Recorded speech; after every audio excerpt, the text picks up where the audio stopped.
Okay, I don't know what the fuck is happening right now, bruh.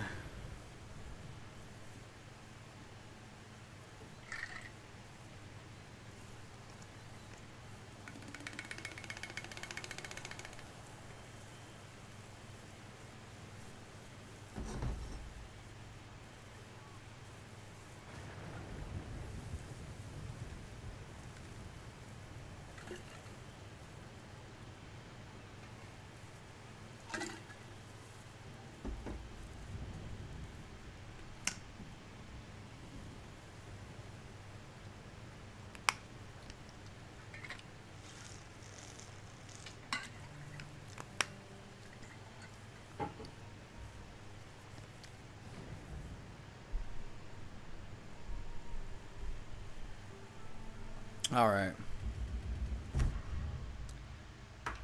Get into this shit real quick. Where's my... There it is.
Alright.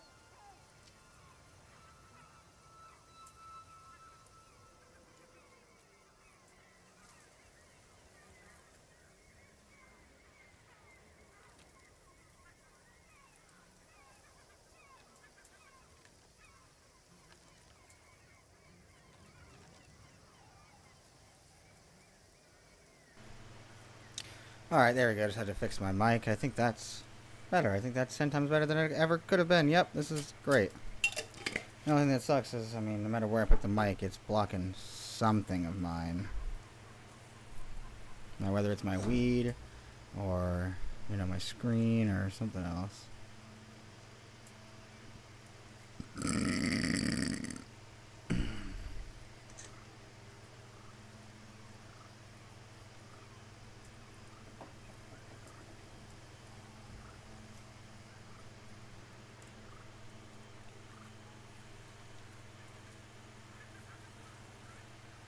I guess I can just push my weed off to the side. Yeah, that's fine. Okay, sorry. Sorry, I'm not doing anything. I'm fucking taking a rip right now, and then I'm gonna start up. Where the hell is my lighter? Bruh. Hella far away for some reason. Alright. Cheers.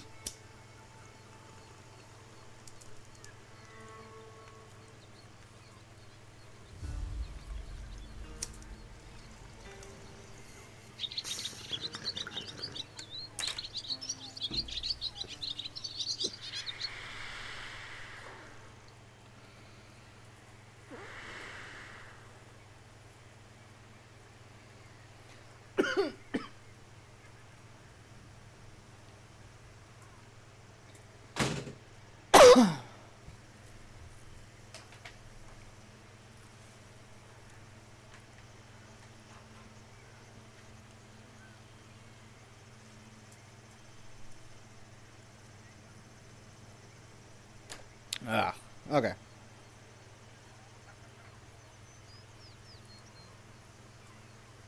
So I'm fixing some other shit now. Okay.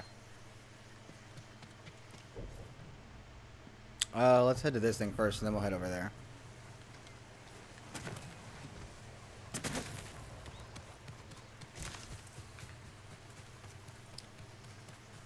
Let's see. He wants me to go out to that island out there. I wonder if I can reach it by just swimming to it. I would assume so.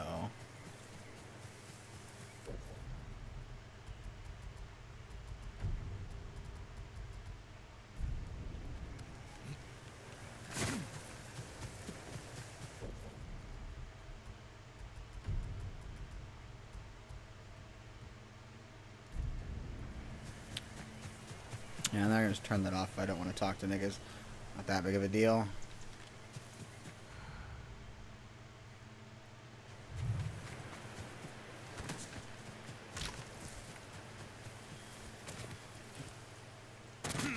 Oh, it looks like that's the island I'm heading to. I wonder. Okay, I'm dead.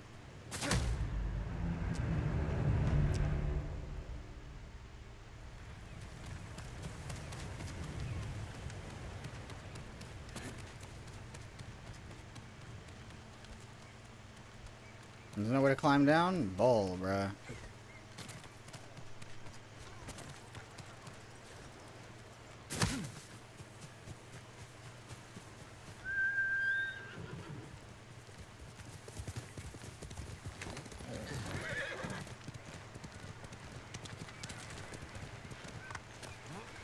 Damn it, I was trying to get up there. Alright, let's go, come on.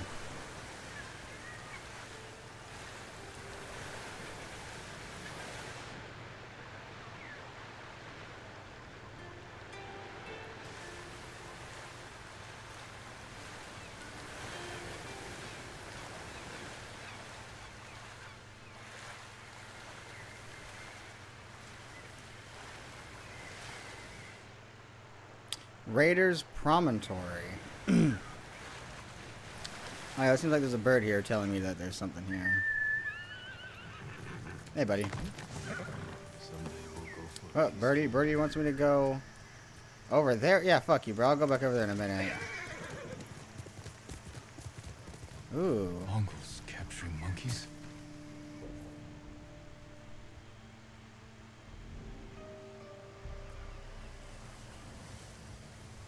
How many are there? It's just 4 of them? I'm just going in there.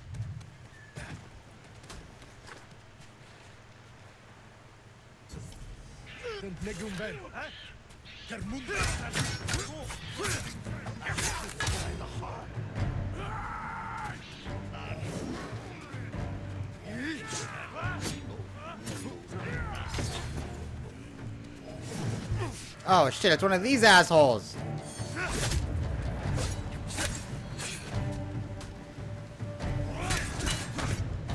And that's why they're fucking aggressive as hell, because that's what that stupid dickhead does. Good.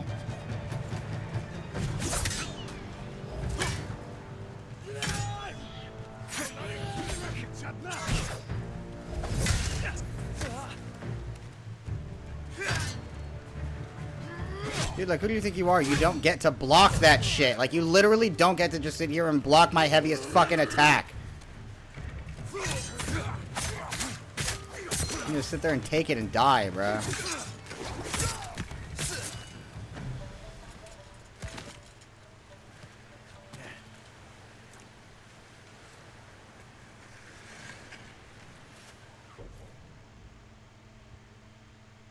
Monkey Sanctuary. Monkey Sanctuaries need to earn... Monkey Sanctuary is needed to earn Charm of Mashida's protection. Oh. Is that what this is? Or is that this thing? I'm gonna let the monkey out. Probably need to let the monkey out, huh? There you go, little monkeys. Little macaques. My mother taught me to play the flute in a place like this.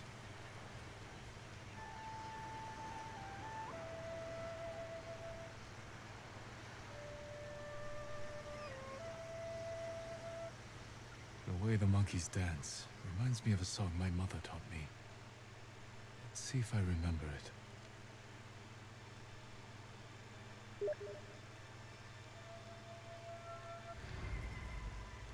Oh, oops. Oh, okay.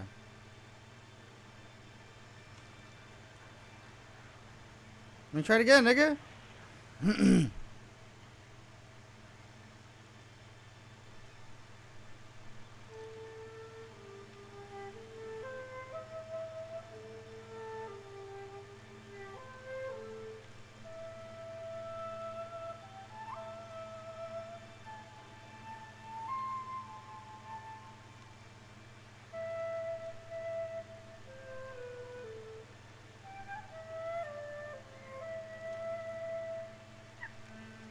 Interesting. And a monkey.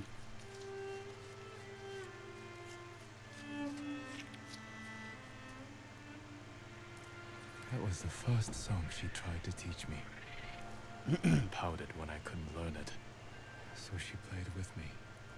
As terrible as I did. So I wouldn't feel bad. Charm of Mashida's protection. Whenever you heal, your perfect parry and perfect dodge windows are extended for a limited time. Healing costs 1 additional resolve. Interesting. That's actually pretty cool, so it's not just healing now.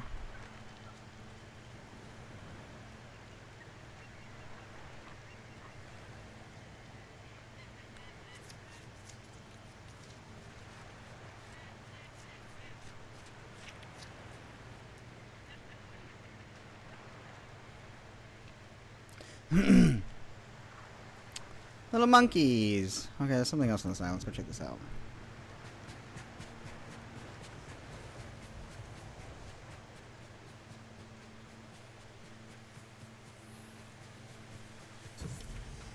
Forbidden Shrine. Interesting. A Seeker's Tanka. The old world is gone, though life is never ending. Focus your spirit. Take up the Archer's mantle. A seeker must aim for truth.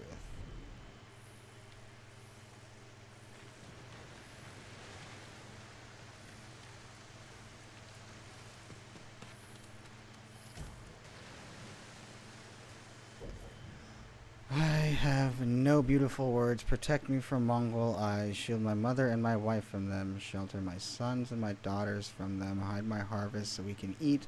Turn your smile toward us. My faith is as hard as a diamond. I offer flowers. I offer water. Anything else here on this island?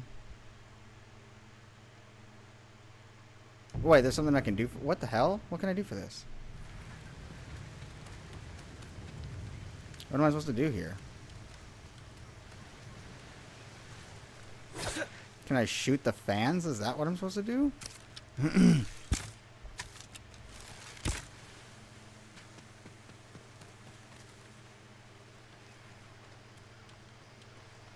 Oh, the shrine is covered in shit. I see.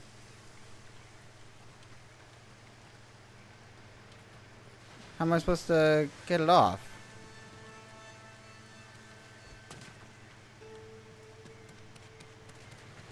I guess I don't know enough about this island yet, huh?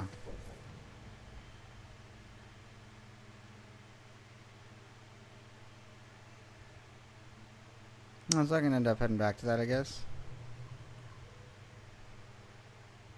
No big dealio.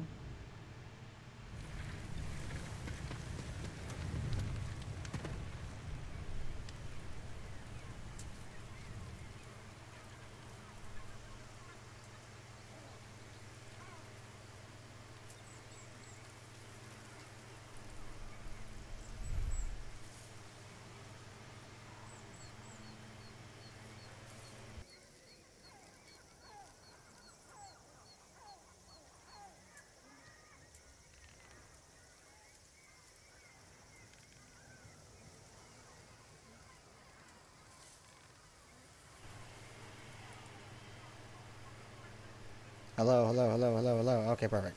Hell yeah, this is perfect.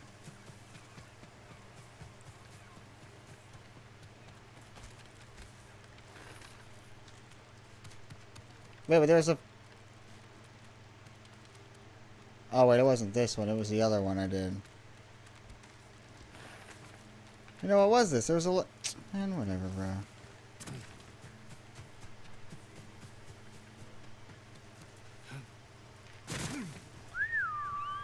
Horsey.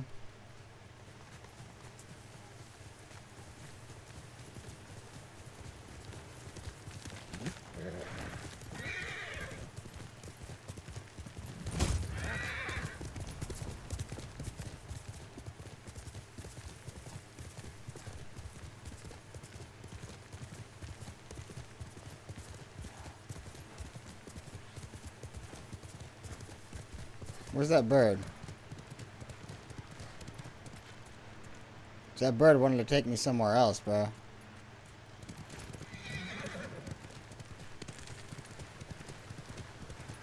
I guess, whatever, bro.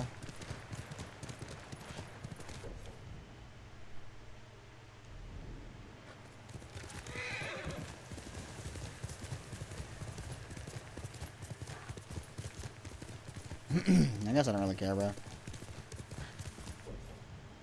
What does dumbass nigga say, bro?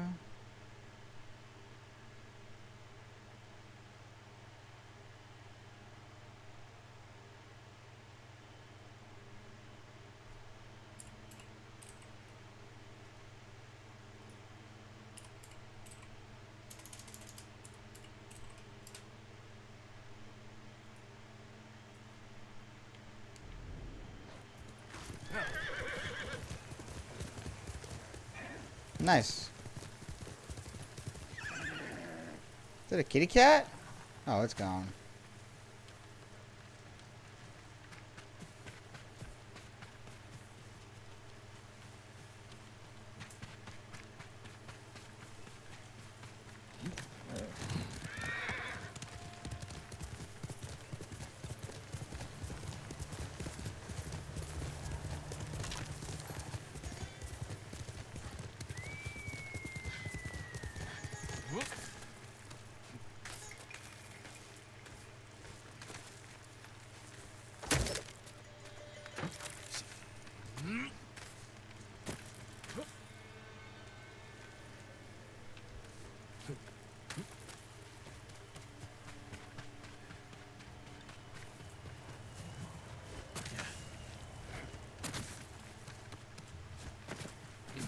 Let's go, Jin. Come on, bro. You're slow.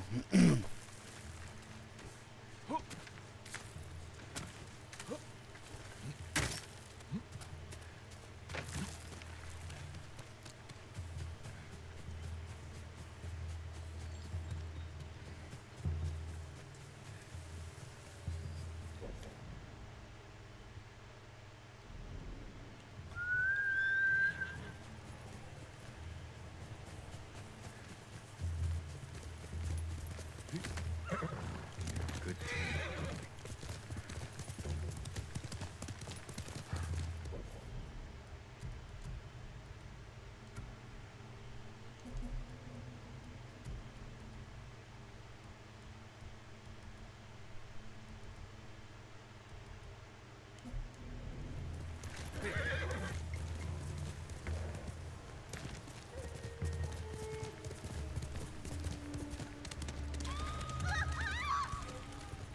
Don't let them take us back!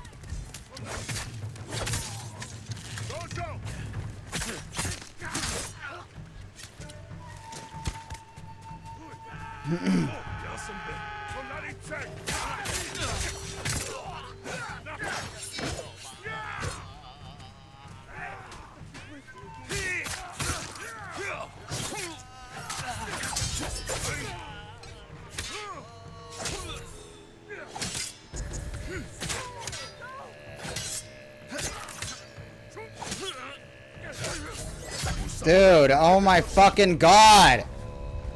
Literally blocked every single fucking shot. Like, that shit's crazy.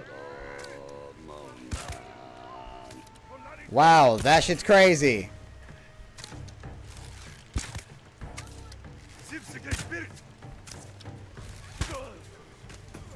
Unfucking believable, bruh. Steer clear of the old samurai fort.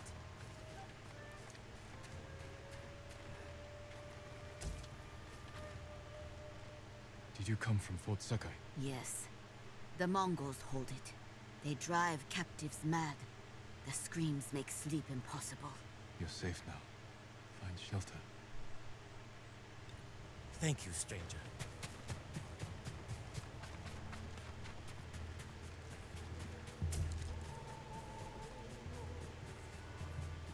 Fort Sakai. It still stands. It's fallen to the I literally just shot him in the fucking face.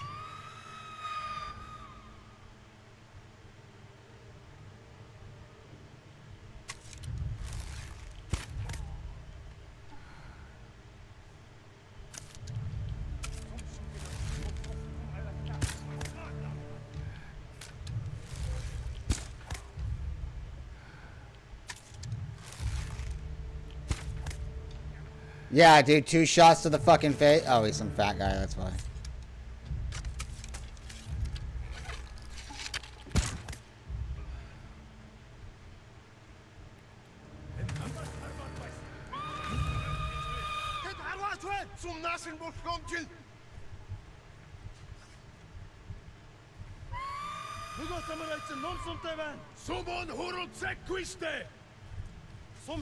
Damn, dude, I never realized how well those whistles fucking work.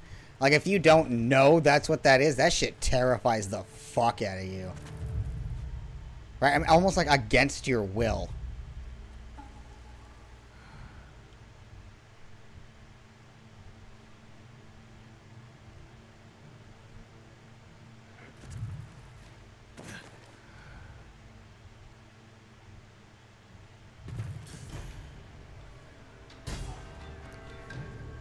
And that should activate some primal feelings deep down in my fucking... my abdomen.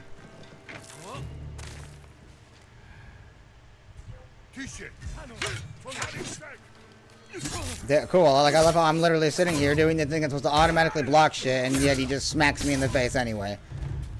But sure, you know, that's not how the game works or anything. Nope. Dude, I'm sorry. What the fuck is this? Literally perfect.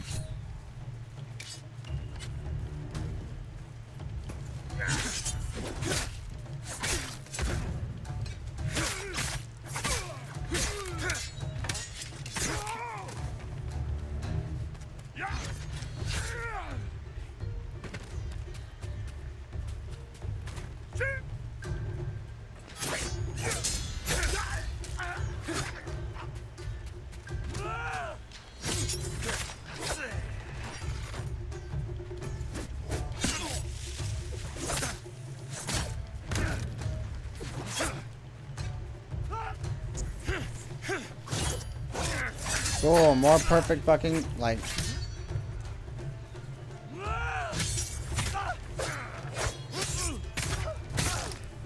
Like, I love how I literally sit there and stagger you. You are very clearly visibly staggered. And yet you just dodge immediately after. What's the point of staggering if you can just sit there and recover? That literally defeats the entire purpose of a fucking stagger. He's effectively not staggered if he's able to recover. Really don't see what the point of that is.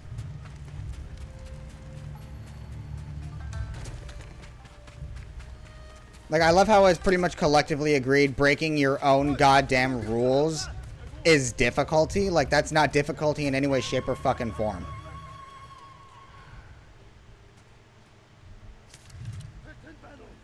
Like, it's literally just cheating for your own gain. Oh, okay. Good night, buddy.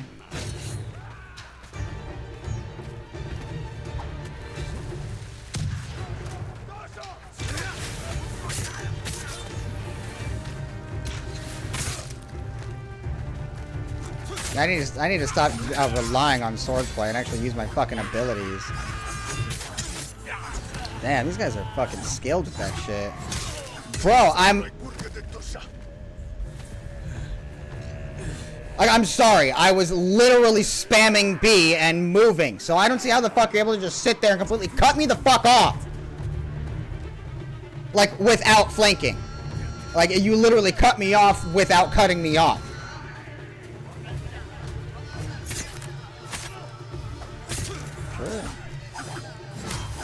Look at that. I mean, he's literally able to just completely track me. Why would he fucking, yeah, take a break? No, when you can just defy physics to come take my ass instead and then nearly one-shot me on top of it. Yep, just defy physics. Just defy physics.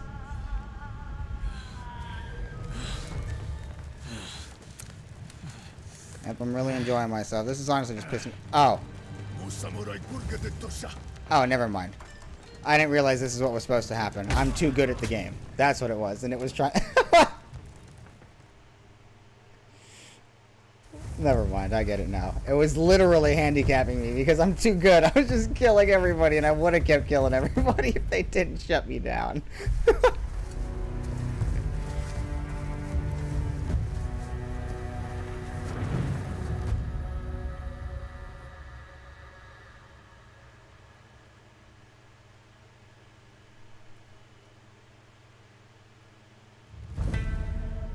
That makes sense. That's what happens when you're a dummy, right?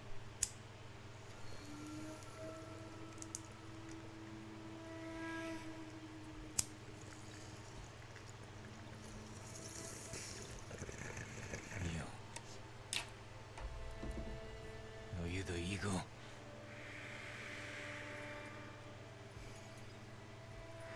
The scouts you sent to Tsushima. I killed them.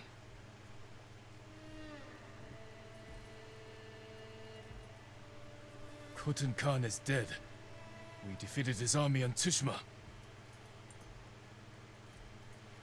Tomorrow, 1,000 samurai will join me on the shores of Iki. It's a woman. Surrender, and we will spare you. Your journey was hard.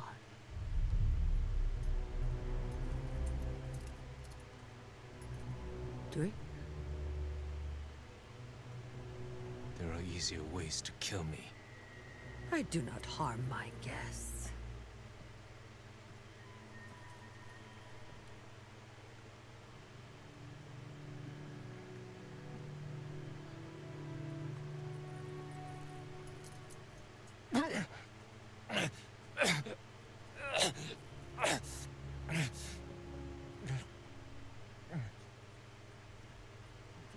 What did you give me? My sacred medicine.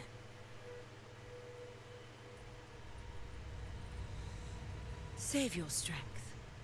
This is the easy part. You won't break me. You were broken long ago. I release your spirit to travel the underworld. Face the judgment of your ancestors.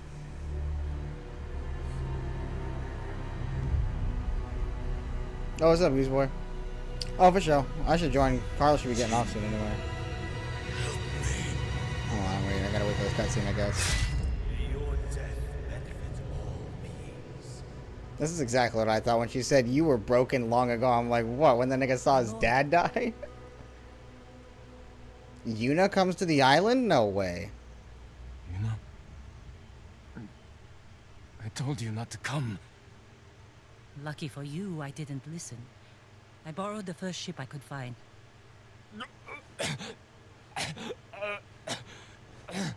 What's wrong? What did they do to you? The Eagle Tribe's leader. She fed me some kind of poison. Let's find you a healer before they come back. I was about to say, I bet this is all a fucking dream. My katana was here. Look around for the rest of your things. The Eagle and her Mongols. Where are they? I started a fire outside the camp. All right, let's go. This way. Anything here I can steal? Damn, no come-ups? Oh, there we go. Oh yeah, this is definitely all a fucking After hallucination, all dude. these years, Fort Sakai is still here. You know this place. My father built it. Ah, of course.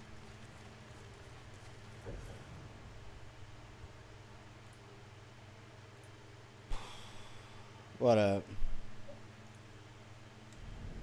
I just went to like. Is anyone on the island fighting back against the Mongols? None that I know of. Yet. So you haven't found allies? No. Iki Island resents Clan Sakai. It will be hard to gather support. because of your father. Hello? Give me a What'd you hand say? with this kid. Hold on, I gotta change the stupid ass fucking Discord settings. I went to the largest suspension bridge in the world today. Oh, nice.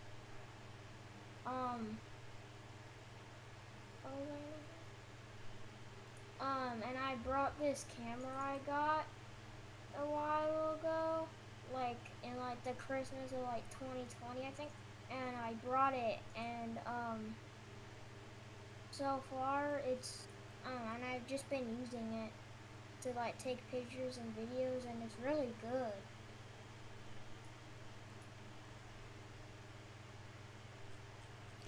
Okay, let's see if that works. Good shit.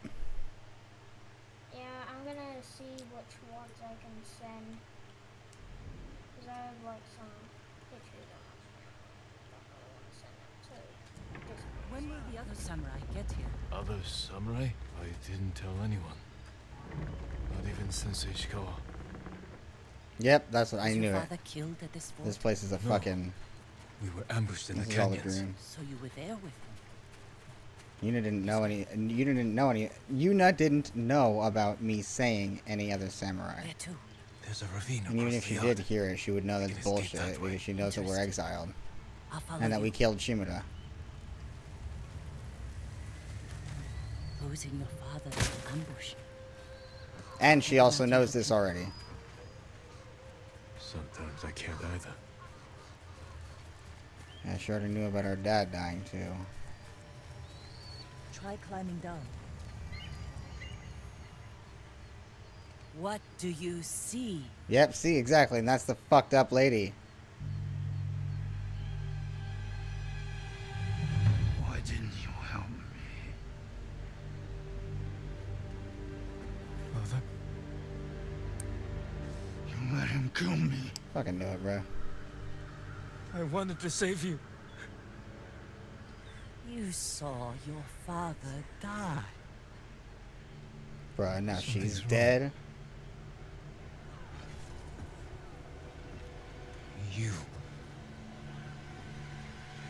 You poisoned me. To open your mind, these visions are just the beginning. Without my help, the fear and pain will overwhelm you. Let me guide you through the horror. Purge the guilt from your spirit. Make you whole again. Just as I have done for all my shamans. Then we will tame this island and finish what your father started. Help me defeat the raiders of Iki Island. Oops, that's not what I meant. Avenge your father's death. No!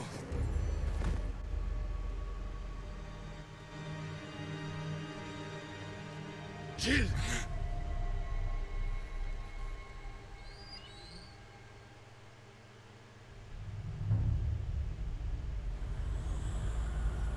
What is this? Like 100 photos, by the Jeez, I'm definitely not looking at all of them. Where am I? way. I mean, not all of them I can send. Oh. Can you hear me? My family in it. Poor boy. You failed your father, and now your soul is lost. Not all of it. And some videos. I tried to teach the child all I know, but he acts more like a poet than a samurai. Jill! There was this like ski Keep match going. or something. I'm coming, father. And one of the Kazuma's Black undoubted Diamond you, ones and you was called proved me Idiot's right. Delight. What kind of samurai watches his father die? After my father was killed, he sailed home with his body. I wished I had drowned.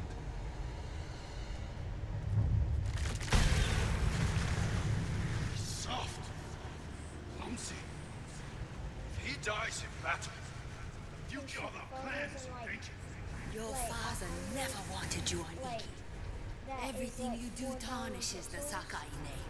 That's a lie! Jin! Hurry! I'm coming, father! It was a trap! thieves and murderers tricked us! Destroyed our clan! Father!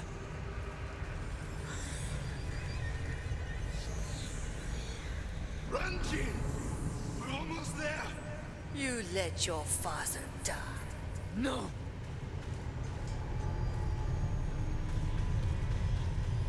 May your death benefit all beings.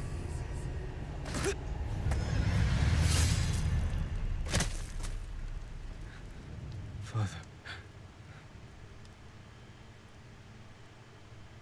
You alright?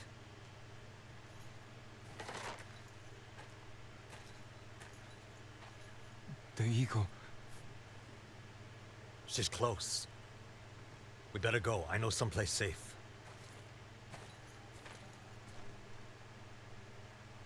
The fuck is happening now? What is happening?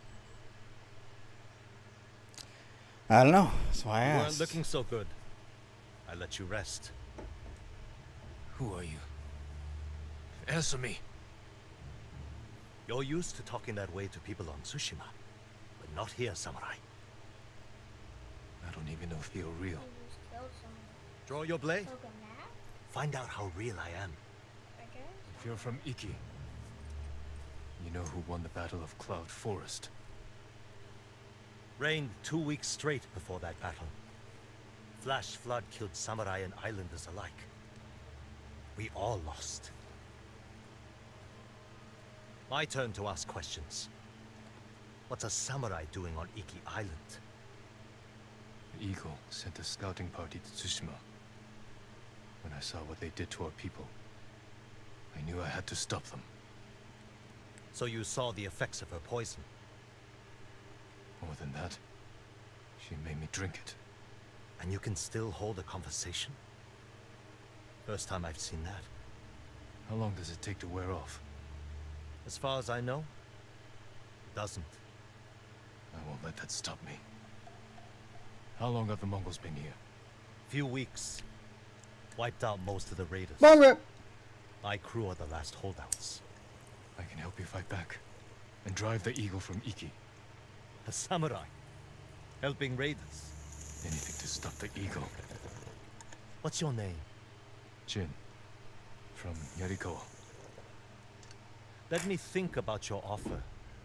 Jin from Yarikawa. You're not slipping away that easily. I need to find more survivors, and you need to get your head on straight. Catch up to me at a farmhouse on the western coast, and we'll talk more.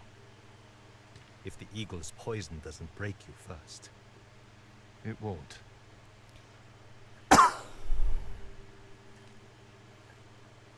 My balls need to be drained.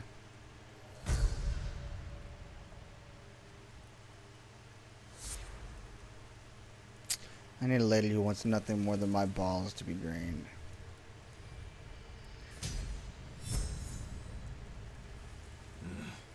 Clear my head. Then meet Tenzo.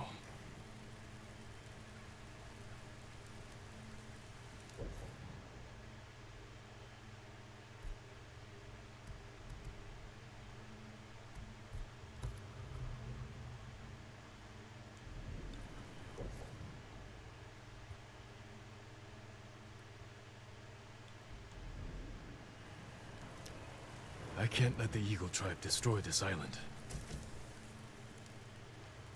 I'll ride my horse all the way over there so that I can discover some more.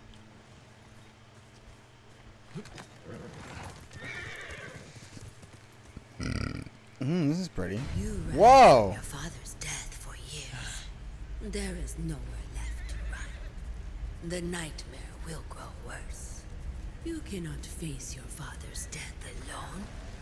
Without my wisdom, you will lose your soul to madness. The visions, they're still happening.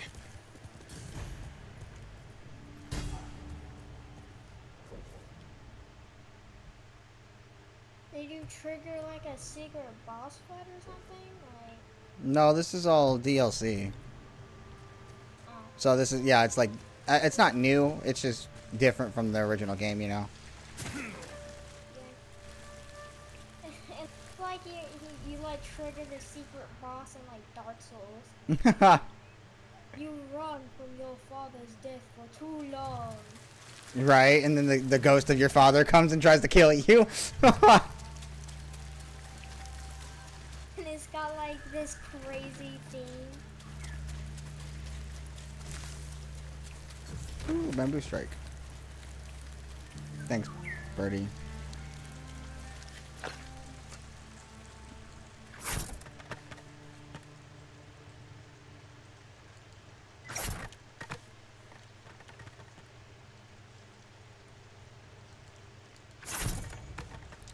Easy. Oh, and it fills my resolve? That's awesome.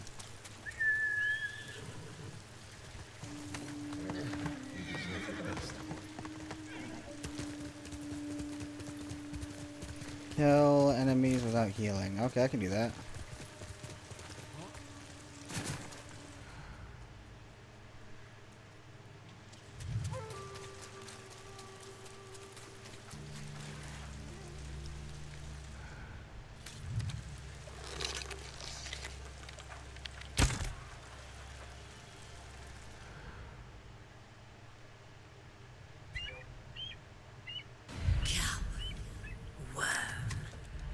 Humiliating yourself for the people who killed your father.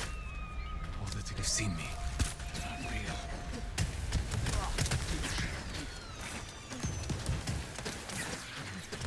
Fuck! Okay, well, I don't think there's any hostages. This just sucks. There's hella watches! Holy fuck! I just gotta rush in balls deep, nigga.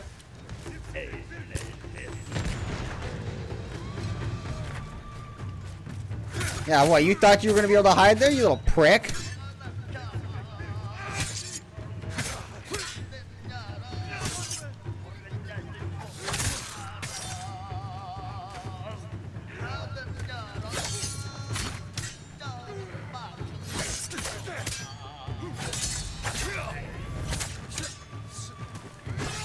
What are you doing, nigga? What are you doing, nigga? What are you doing, nigga? What are you doing, nigga? What are you doing, nigga?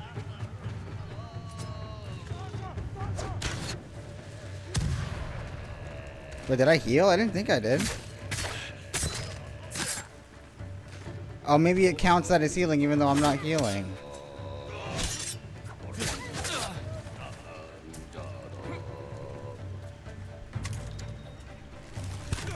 Bitch. Where's this nigga go? He was just here. Oh, he went over there. Okay. Like the watchers on Tsushima. Hope they fire the same. Can I flip it all the way around? Damn. Oh, shit.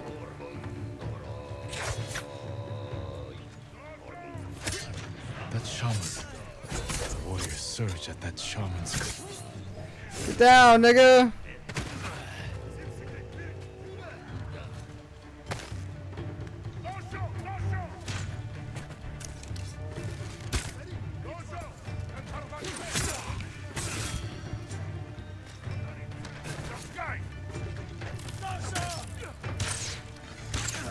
Damn it, you're a prick. And that's also... Bruh, like, what is going on here? Oh, shit.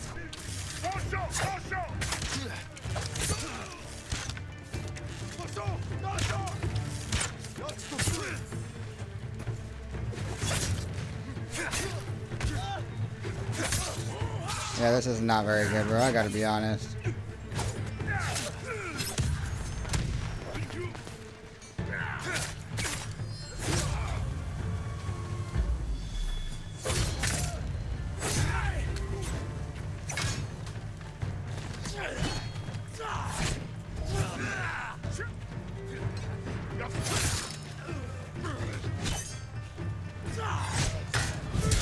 Okay, buddy. Whoa, you're a little prick.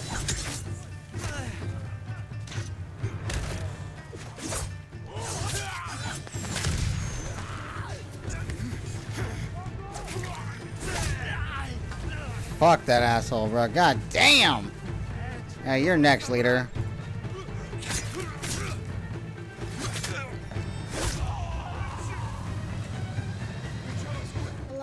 Hello? Yep, yep. Oh, I have 144 photos I can send. Geez, right. Yeah, I'm not looking at all of them. I'll look at a couple of them. Choose the best ones, like the ones that you like the most. I might send my favorite one in like June, but I'm not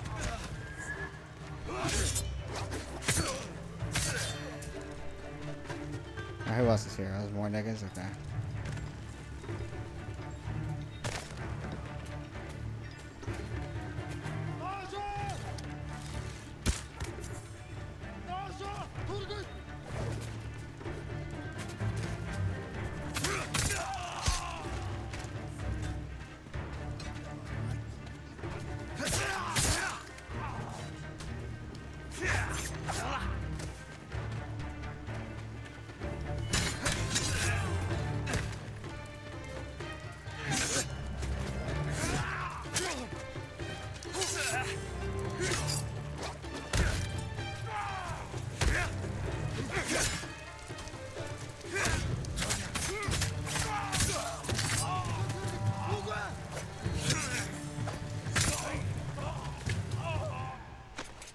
I got him? Nice. Wonder if I got that bonus. I should have.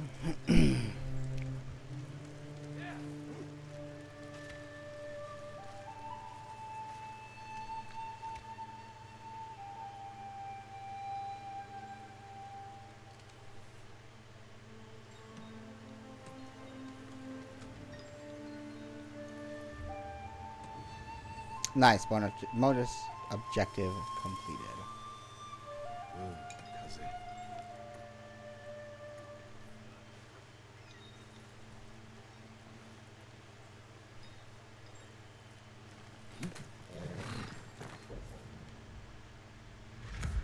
Oh, and I can replay it already because I beat the game?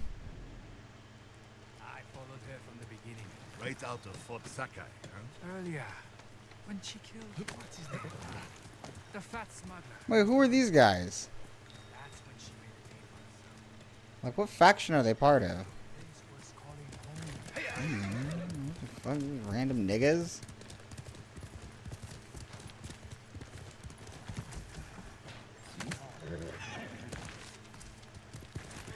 Alright, let's get out of here, I guess.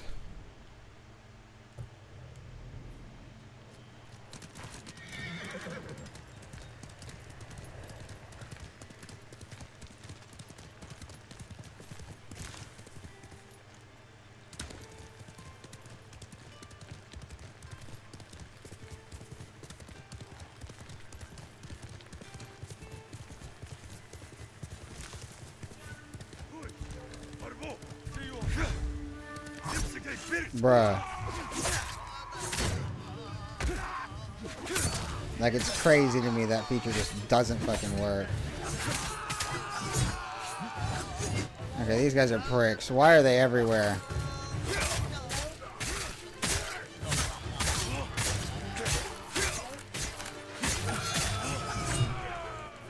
Why did they take so much fucking damage?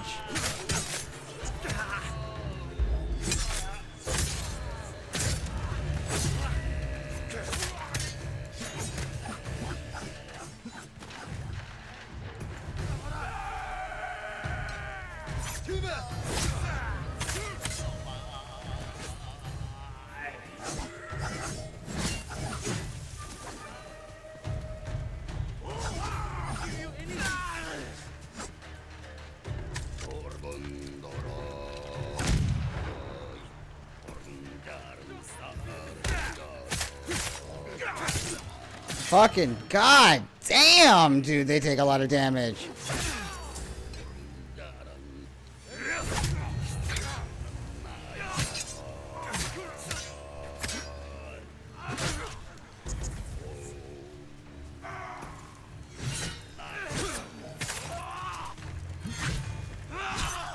Dude, can you like stop attacking for 5 fucking seconds, bro? And can you fucking die? Like, shut the fuck up! Nobody gives a fuck about your stupid ass little song. You sound like a prick.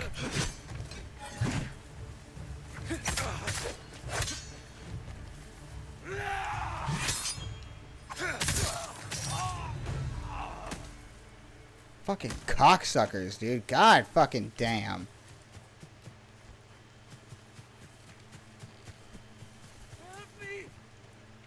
Hold still. Yeah, this sure as hell is no place for a fucking samurai. Thank you. These men are demons. They will curse the whole island for what they have done in the forest. In the forest. They slaughter the deer. I could hear them scream. Oh, poor deer. Smell the stench as they tend their hides. Once I find them, they will not defile Iki with the blood of one more deer. Poor deer. Fuck.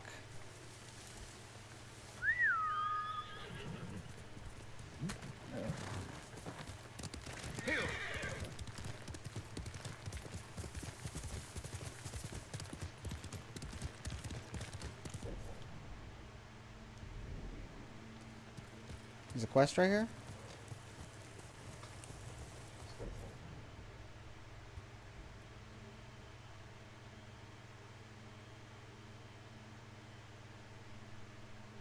Okay, well, I'll just come back to that. I guess I don't really care.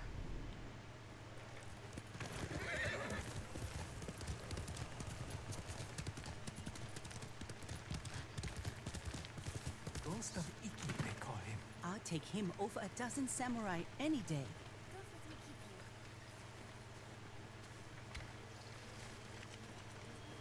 Okay, who do I talk to? About this shit? I'm the only real nigga here, come on.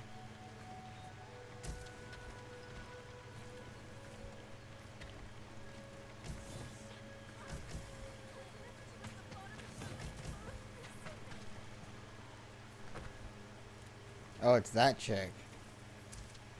I was like, who the hell is crying? The ghost will Nah. help us. I hear he killed 1,000 Mongols Discord with that only lets you Hiroshima send bastard slung 10 over his things, shoulder. 10 like Yes. files per Stories. message or something, Not entirely and then true. it only lets you Of course send they are. 500 You must have heard some megabytes. good ones Yep. about the ghost. Stupid. He snapped the Mongol Khan like a piece of driftwood. Sounds like him, alright. If you want to help his fight, the Ghost of Iki is asking for donations. We leave our offerings at his camp, northeast of where Kidafure village used to stand. If you're taking food, he likes his sake filtered and his millet washed. I'm sure he does.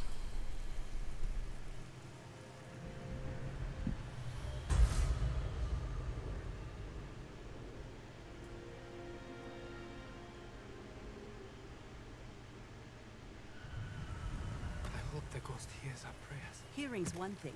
Let's hope he answers them.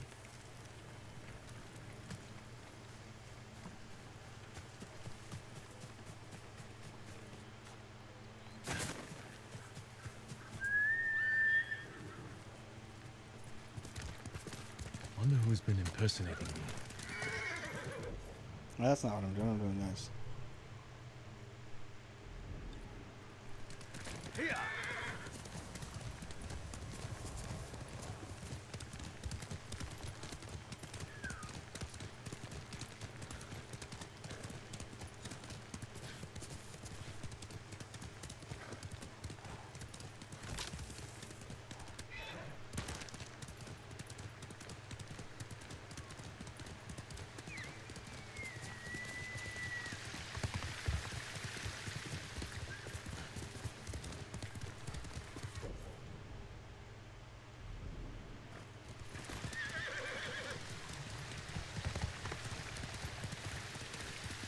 So all of them, it took a while because I had to send 9 at a time. Bruh. Let's go. That's it. Yeah, that's a bit much, but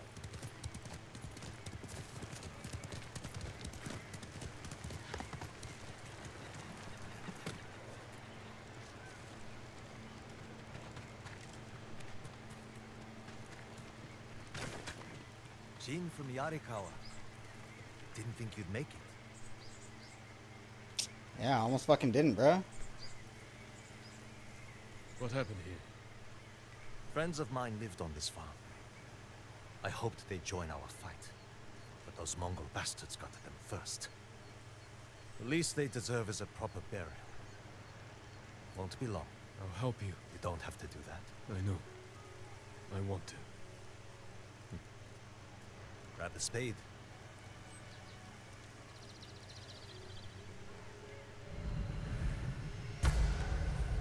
A Raiders return.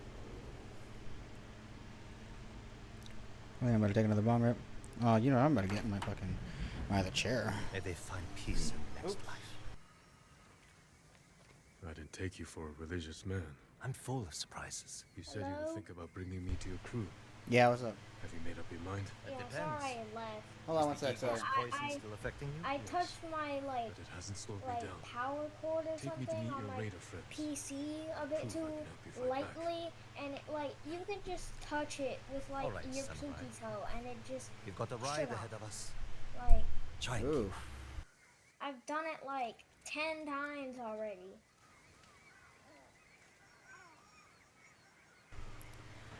Alright, I'm back. What were you saying? I'm talking about the power cord. Where are you taking me? What power Old cord? Raider stronghold. We used it to hide from the samurai. Now it's keeping us safe from the Mongols. You're not worried about taking a samurai to your secret hideaway? Of course I am. But we need every fighting arm we can get. Just watch yourself once we get there. Ever since the Sakai invasion, samurai are slightly less popular than a pit of venomous snakes. The Sakai invasion. The butcher of Iki and his gang thought they could bring a little law and order to our island. Bitch-ass boy. Carlos? Hello, Carlo. We got a little nigga in here today. Dude. Yep, 1 and 2. You. No, you no, no.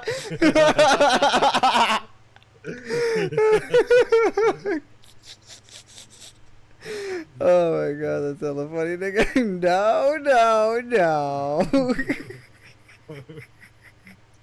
You just get home? Yeah. Good shit. Man, you're always eating a sandwich. No, Subway. It's my lunch because I got a foot long and then I ate one half and then I'm eating the other. Yeah, you would get a foot long. This nigga.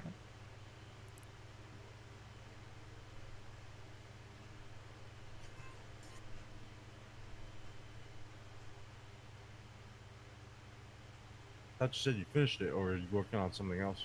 Oh, this is the DLC. I never Oh, played the DLC, yeah, because I never had it on PS4. So this is all new content, at least to me, it's new content. Yeah. But it's not going to be that long. It'll probably only be like a quarter of the length of the actual game. At least I'm hoping it's not going to be that long. Because I want to hop on Hogwarts Legacy, bro. I got to be honest. That game's going to be hyped. Looks sick as fuck. Bro, I'm about to play Wizard 101, bro. Wizard 101 again! Is there new content? I thought you beat everything. Oh, there is. Oh, okay. It's just about, I don't know. I'd rather level up my low-level characters. Oh, okay. You don't want to Or I play have the a new character content? I have a character that I like better than any other character. Oh, and he's low still. Okay, I see what you mean. Yeah. So I'm only playing with that one because it's actually fun to play with that one. Wait, how you've been playing it? How often do you still play fucking Wizard 101? No, I haven't been playing it. Oh, okay, okay. You mean just like the last time you were playing it? Yeah. Which is like once a month or something. Oh, okay. Man, that's still a lot more often than I thought.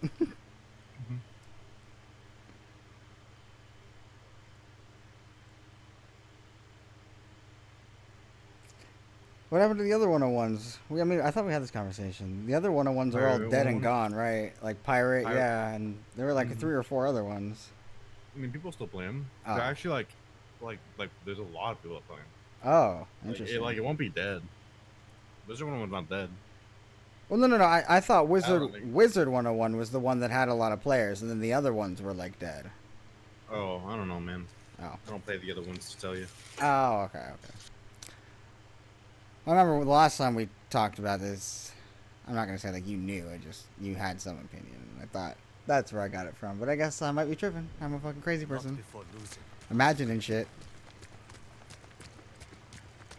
From what I heard, Neither side was innocent. There's some truth to So for that. how long did you watch Kai? I've never seen a pretty. Bruh, they were still streaming until like 2 o'clock in the morning. That was when I finally like called it and went to bed, but they were still live, bro. Dude, they Oh, they were fucking. going for like 11 hours, bro. 12 hours. Oh, so is the whole stream up then? Because shit. YouTube cuts it at Yeah. 12, so they might have Okay, been streaming yeah. for longer. Yeah. Yeah, because it looks like it just cuts off. Oh, okay, yeah. Then they must have been streaming for longer. So what? How are they gonna upload the other half? Well, the only way you can is if you recorded it, like separately, because you can record like on OBS your streams separately from the They record. probably did. Right. At least one would assume so. I don't, because it's just too much footage, and I don't sift through it. I don't have an editor. I'm not paying some nigga to fucking go through that shit. And obviously, Speed doesn't. I mean, he Right, does Speed live. doesn't do it himself, but since he's got the money, I would assume he's got editors. Like, all those Speed compilations and shit like that. I Oh, yeah, assume. here's the other half. Here's the other half. Oh, you found it? Oh, okay, bet, nice. It was just uploaded.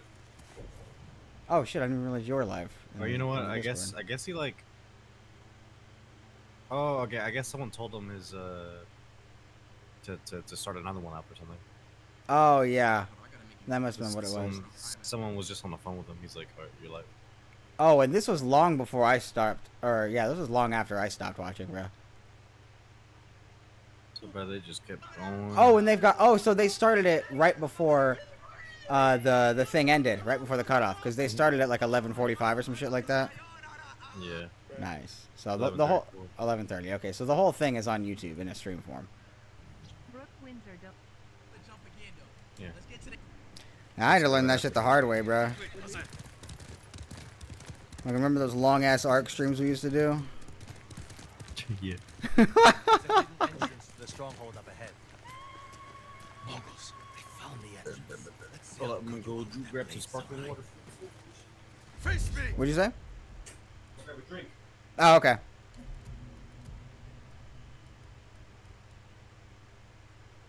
Oh, I have to wear the June from Yarikawa. It doesn't let me wear these. Damn it. It's like, let me throw that Sakai fucking.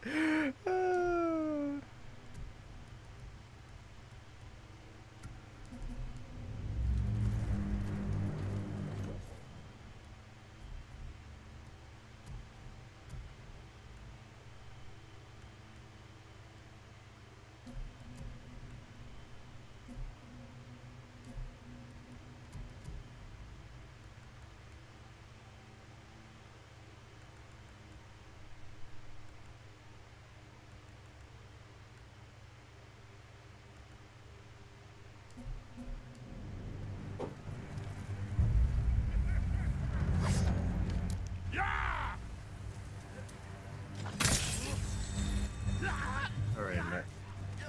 Welcome back. Stick hit. Okay, bet. I've got one packed up. Hold up. I'm going through a fucking standoff right now because I'm a real nigga who has to kill fake niggas. Yeah. Yeah. Gotta blow niggas up, too. I think Speed's gonna stream him. I Probably not. was about to say, I doubt it, bro. He's probably sleeping.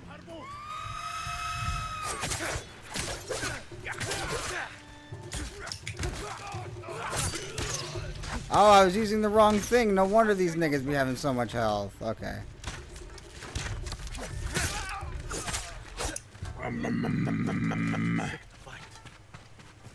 Sounds like you're having fun. Alright, you ready, bro? Ready for what? I'm late. I was about to say, cheers.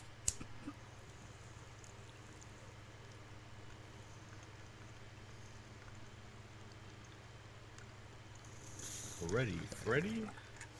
Cheers, bro. Oh, I thought you took it? Oh, okay. Yeah, it's looking good.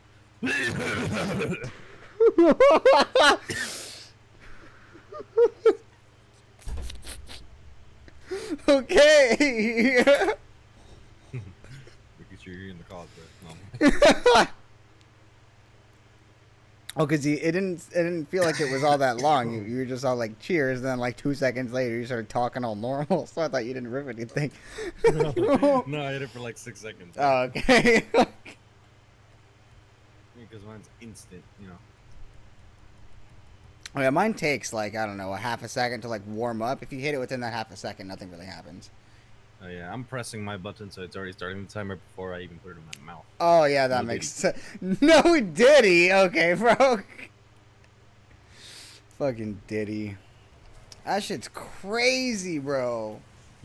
Fucking little black. Fucking Diddy, bro. Oh. Getting in this way. Oh my god, bro. Literally turning niggas out, bro. Tearing niggas' asses up.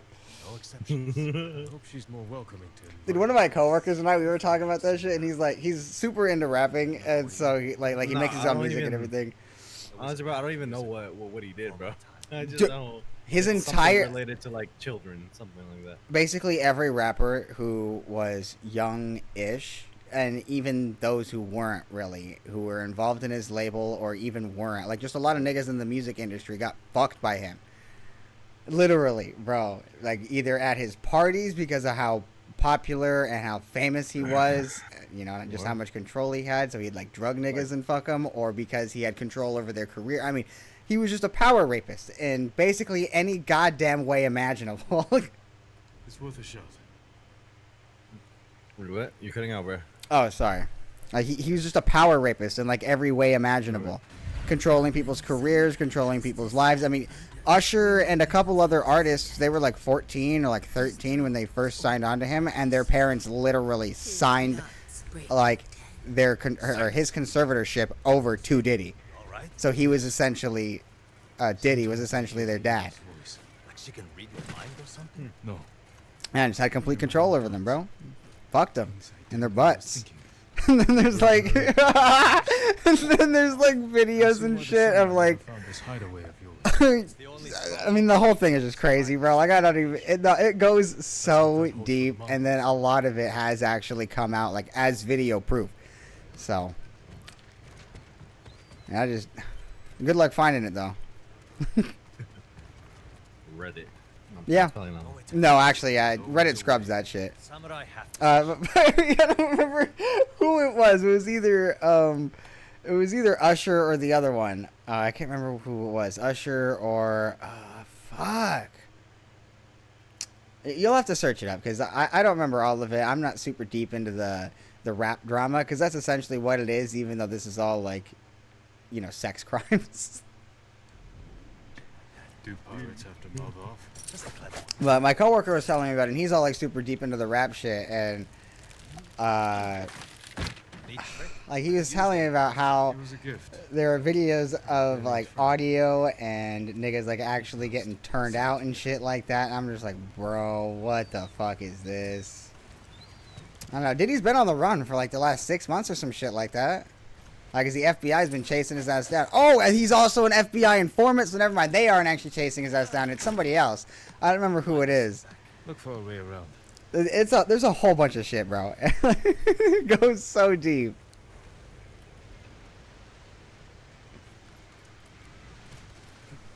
Okay, well, that was obviously the wrong move. Yeah, he would just fuck kids and niggas. Nope.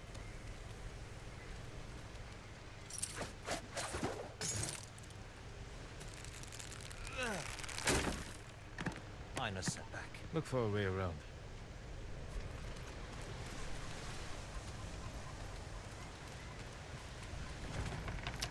Yeah, because a lot of it, I'm sure there's some YouTuber who's like fucking consolidated all of it, but what is it, like no news source or anything like that has consolidated all of it, and then like the criminal proceedings haven't even uncovered like the true extent of it.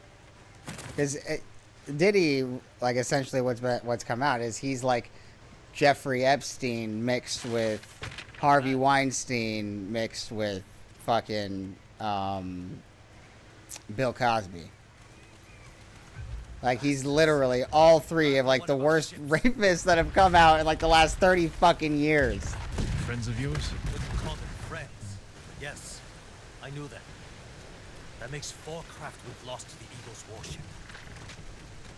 Yeah, so you gotta, like, go through a lot of combing of social media and, I'll get us through here. and criminal proceedings and a whole bunch of other shit to actually get the whole story. And even then, it's still not the whole story. How did you join up with Fune? We enjoyed the hospitality of the Sakai Inn together. You mean Fort Sakai? Terrible food. But we left with our heads in. Most of the guests weren't so lucky. Is that for real? Hold on, now that we're talking about this, I want to see if there's some YouTuber who's, like, consolidated everything that's come out. Because if you get, like, the whole story is fucking crazy, nigga. Like, it's almost like there's nowhere. We'll watch it. Well, okay, man.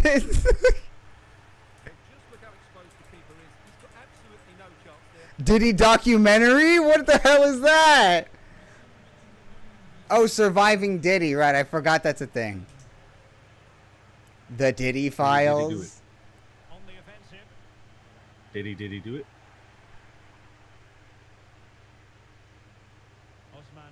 Oh, did he finally get caught up? There's no way he finally got caught up. There's pictures of this nigga in a jumpsuit. He must have finally got caught up.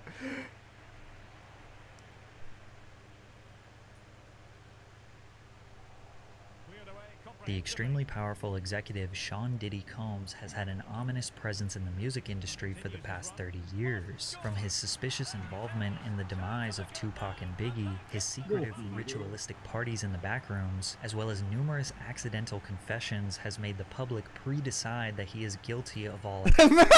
Okay, yeah, this is good enough, bro. This is gonna be funny as shit. Send me a link, nigga. Send me the link. There's Carlos.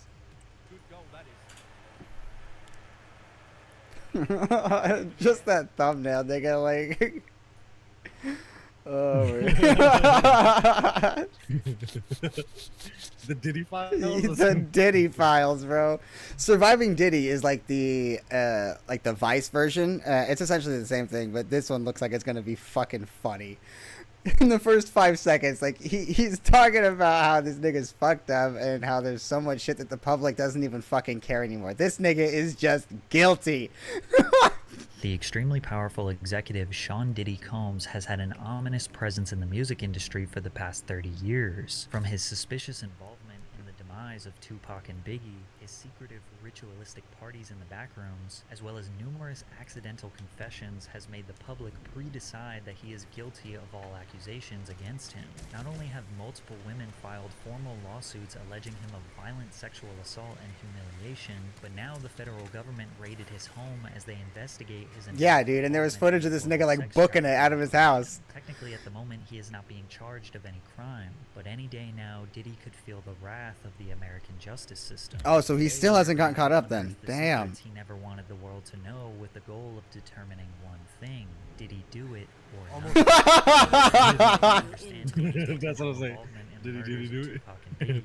Because if you believe those allegations to be true, everything that happens afterwards makes total sense. In the mid-90s, Diddy, also known as Sean Puffy Combs, was in the middle of the infamous East Coast vs. West Coast hip-hop rivalry. It all began with East Coast rapper and Bad Boy Records signee, the Notorious B.I.G., versus his enemy, West Coast rapper and Death Row Records signee, Tupac Shakur. And it ended with both of them being assassinated via drive-by shootings. Biggie's murder remains unsolved to this day, but in 2023 we learned that Keefe D was the shot caller for the group of individuals that killed Tupac.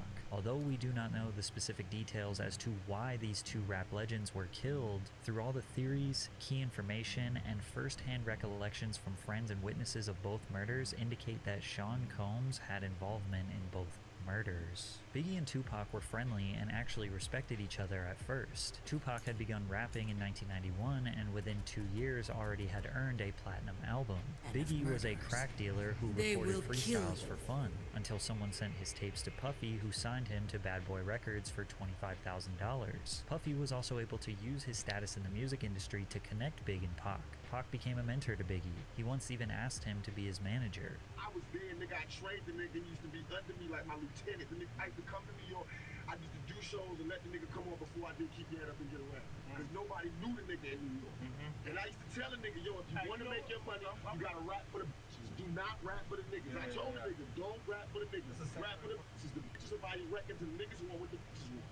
So all of a sudden he changed from being listen to party and bullshit, listen to his style. He changed from that to Big Pop. Pac believes that Biggie used him as a blueprint, changed his whole style, persona, and music to be more aligned with Tupac.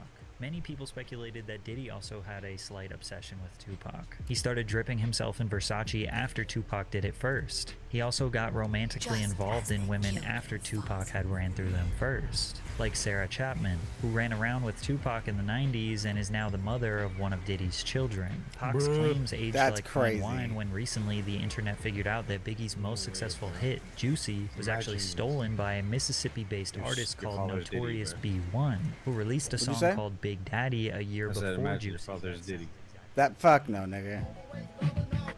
And that was still alive, probably, right? Yeah, Diddy's still alive? Yeah, he's on the run right now. The sun. Oh, the sun's yeah alive, yeah. Notorious B.I.G. are very similar, and this song is called Big Daddy, and Biggie started going by Big Papa, but many people believe this was the mastermind of Diddy, as he was a music industry expert who knew how to scout talent and assess a hit song before anyone else heard it. They believe Puffy instructed his artist to steal from Notorious B.I., and Biggie trusted his boss and mentor. Pac and Big's rivalry began as a music-based competition, who had more music sales, who had the better fashion, media representation, and cultural influence. But due to gangster rap creeping into the mainstream and the two being surrounded by legitimate gangsters, tensions escalated to life-threatening conflict. In November 1994, Tupac was on his way to record some music at Quad Studios in New York City. Coincidentally, Biggie was there recording with Junior Mafia, which was a group of 4 friends that Big knew since their childhood. Puffy was there too, since Big was his artist, and anything that Big writes or records is technically owned by the Bad Boy label. Allegedly, a man by the name of Jimmy Henchman, who is now serving life in prison, was planning a robbery on Tupac since Pac owed him some money. Many speculate that Jimmy told Puffy what was about to happen, but Puffy did not try to stop it. When Pac was outside the studio, he looked up and realized rapper Lil Cease, who is best friends with Biggie, was yelling at him from above.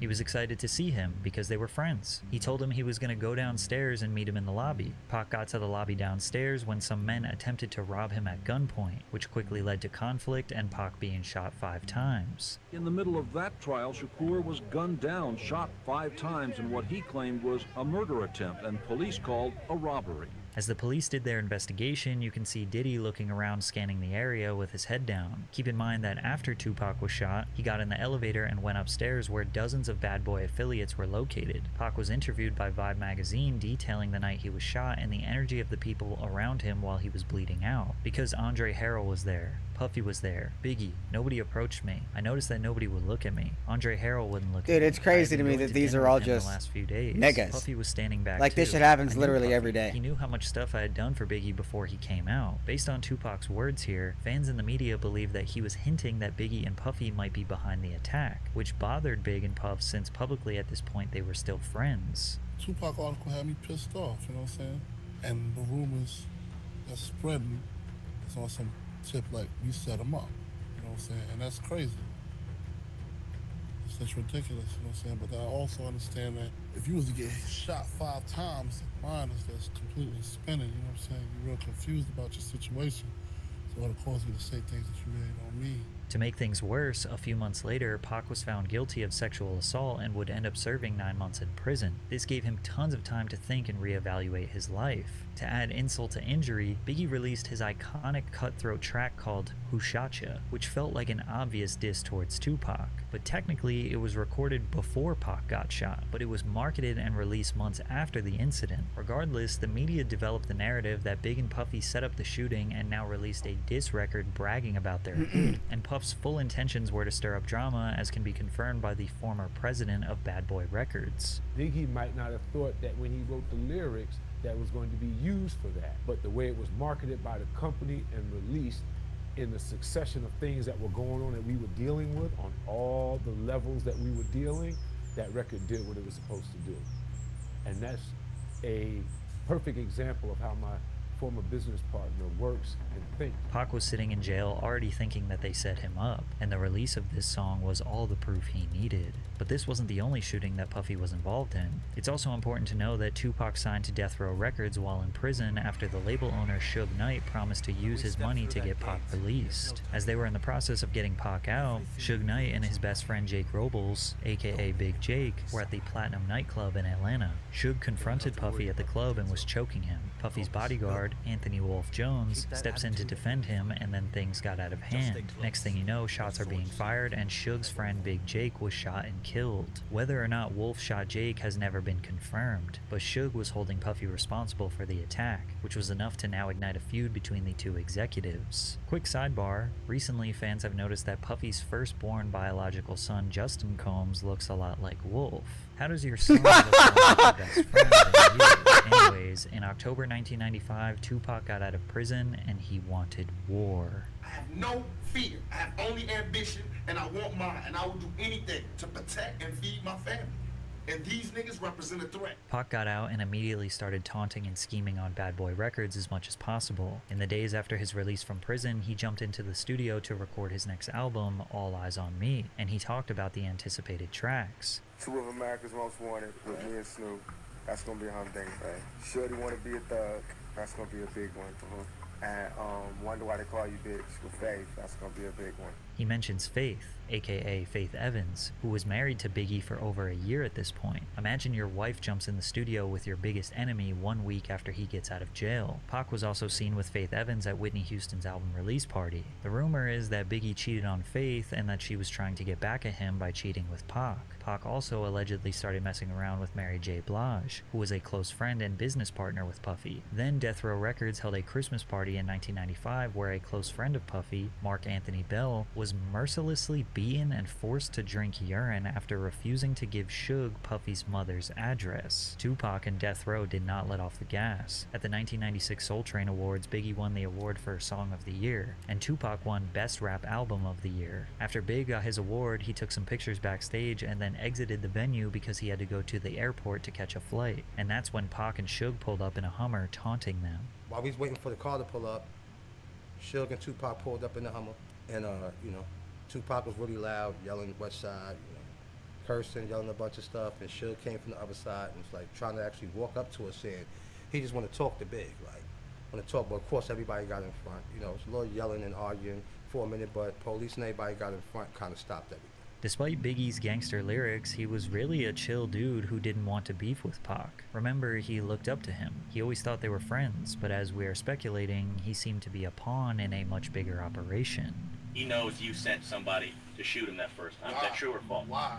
No, it's false. Why would I do that? Okay. Do you think he was just hyping a record, or you have no idea? I don't know what was the problem. I wasn't inside at the time. I don't really know what's the reason for Tupac was a man on fire. A man who he believes was wrongfully convicted of a crime he didn't commit, was constantly being slandered by the media, and now feels was being disrespected by his biggest enemies, on top of being surrounded by real gangsters. He released a music video alongside Snoop Dogg called 2 of America's Most Wanted, which featured a skit mocking Biggie and Puff. Pop, please don't kill me. It was Buff's idea. No, man. I'm just a rapper, man. Please don't take me out the gang. Please don't take me out the gang. The Biggie actor in the 90s to say it was Puff's idea, as if he knew the truth. Then Pac released one of the they're not subtle with that shit at all, man. He starts off the song claiming he had sex with Biggie's wife and then directly calls Biggie, Puffy, and Junior Mafia all bitches, along with various other threats. The pressure was on Bad Boy. Pac was not going to stop, and Puffy couldn't take the heat. Biggie's bodyguard, Gene Deal, recalls when Puff reached his tipping point. He said, "I'm a businessman. I'm about making money, but something gotta change. I don't give a f if Pac gotta die, Big gotta die, or Suge Knight go to jail."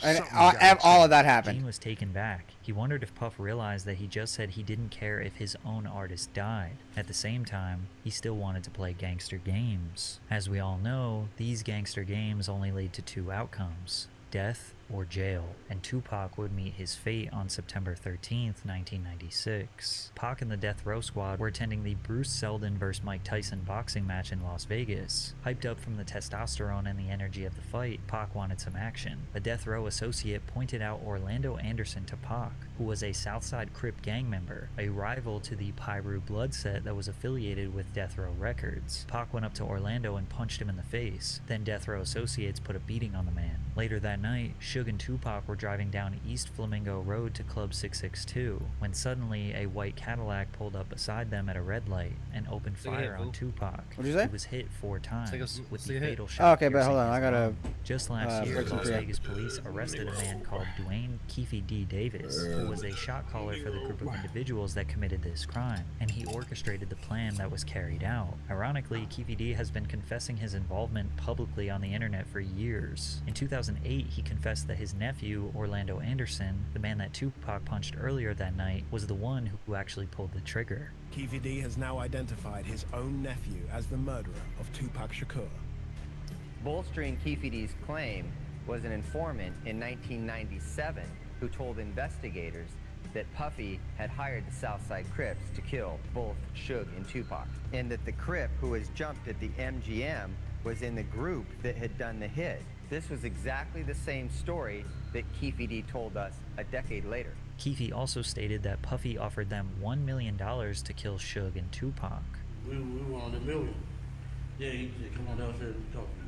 He tells you seriously, man, I need to get rid of these guys. And he's looking at you in the eyes and he's like scared. Yeah. You tell him we'll do it for $1 million, and he's like, okay, I'll do it for $1 million. He agrees, you shake on him or something like that. It's nothing. Who brought up the amount of $1 million? He did. Puffy did? Yeah. Okay. Wasn't you? No, it wasn't me. I'll share. When Diddy was asked about this confession, this was his response. With this documentary that claimed, which we know wasn't true. Yeah, check this out. We don't talk about things that are nonsense. We don't even entertain nonsense, my brother. So we're not even going to even go there, with all due respect, but I appreciate you as a journalist asking. Thank you. As you can imagine, Death Row was likely seeking retaliation for the murder of Tupac. Everyone at Bad Boy Records knew they were not safe, but they were especially not safe in Southern California. An LA kingpin called Gene Deal, Diddy's bodyguard, and warned him that there was a hit placed on Biggie in LA. This somebody did 26 years in the federal jail as a kingpin, brother. He called me to save Biggs' them life. Tell them niggas not to go nowhere. It's a hit on them. You get this information from a kingpin, brother. Chaz Williams. Despite knowing all this information, in February of 1997, they headed out to Los Angeles to promote Biggie's new album, Life After Death. Puffy also wanted to record some of his album, No Way Out, in LA. Lil Cease, Biggie's best friend, claims that Big wanted to be in LA. If he say go, we Cheers. go. If he stay, we're staying.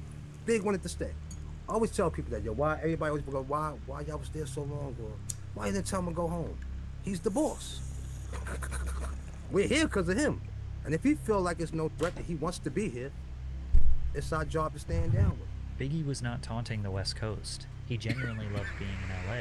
He received a lot of love from fans, promoters, radio DJs, despite being surrounded by his enemies. Instead of claiming to be the victor of his beef with Tupac, Biggie wanted to use his life to inspire change and squash the East Coast versus West Coast beef. The truth is, over the years, Puffy and Biggie had made so many enemies that they didn't really know who was who, but they overstayed their welcome in the City of Angels, and Big's demise came on March 9th, 1997. After presenting an award at the 1997 Soul Train Awards, the Bad Boy crew attended the after-party hosted by Vibe magazine at the Peterson Automotive Museum. Biggie left the party riding in the front passenger seat of a Chevrolet Suburban SUV with Puffy and other entourage members driving directly in front of them. As they stopped at the first red light, a dark-colored Chevrolet Impala pulled up alongside Biggie's SUV. An unknown assailant inside the Impala rolled down the window and fired multiple shots at Biggie's vehicle. Biggie was hit numerous times by gunfire, gunfire, sustaining 4 gunshot wounds. One of the bullets struck him in the chest, causing severe internal injuries. He was immediately rushed to the Cedars-Sinai Medical Center, but pronounced dead at the hospital that night. So what happened? Well, Puffy's business partner said that they had used up all their budget on security, so they couldn't hire extra security for this evening. Keefe D was also at this party and offered protection. Puff told him to stand down. Puff decided to ride in the separate car located in front of Biggie's. Then he gave his security guard, Gene Deal, very strange instructions rather than maximizing Big's protection. I tried to ride on the side of the car. Puff said, yo, Gene, what you doing? I said, I'm riding on the side of the car. I have my gun out. So he says to me, Gene, if you don't get in this car, you ain't gonna never work for Bad Boy ever again. I said, man, how the f you gonna try to tell me how to do my job? He said, Gene, we don't need that look. We don't need that look. Get in the car. As I go to get in the car, this motherfucker reached down and let his seat all the way back. So now I gotta put my legs sideways. I'm like, yo, what the fuck is you doing? He said, you ready? He said, you ready? I said, Kenny, run the next 3 lights. Kenny said, for what? I said, motherfucker, run the next 3 lights, Kenny, or I'm gonna drive. Kenny just took off. The first car ran the red lights, but the car behind them did not follow. They decided to stop at the red light. Lil Cease had his head hanging out the window trying to holler at some girls. Then out of nowhere, the shooting took place. According to an FBI agent, Phil Carson, who worked on the case for several years, Suge Knight hired Amir Muhammad to carry out the execution. However, the agent says that the original target was not Biggie. They were targeting Sean Puffy Combs. Gene also believes this story is the truth. I believe it was meant for Puff. The people that tried to kill Puff that night, for whatever reason, because we had some beef with some Muslim cats in Soul Train too. For whatever reason, the people that's trying to kill Puff, Big became a casualty of Puff shit. When they rushed Big to the hospital, Lil Cease, who literally looked the shooter right in his face, gave a description to Gene. This is what he said.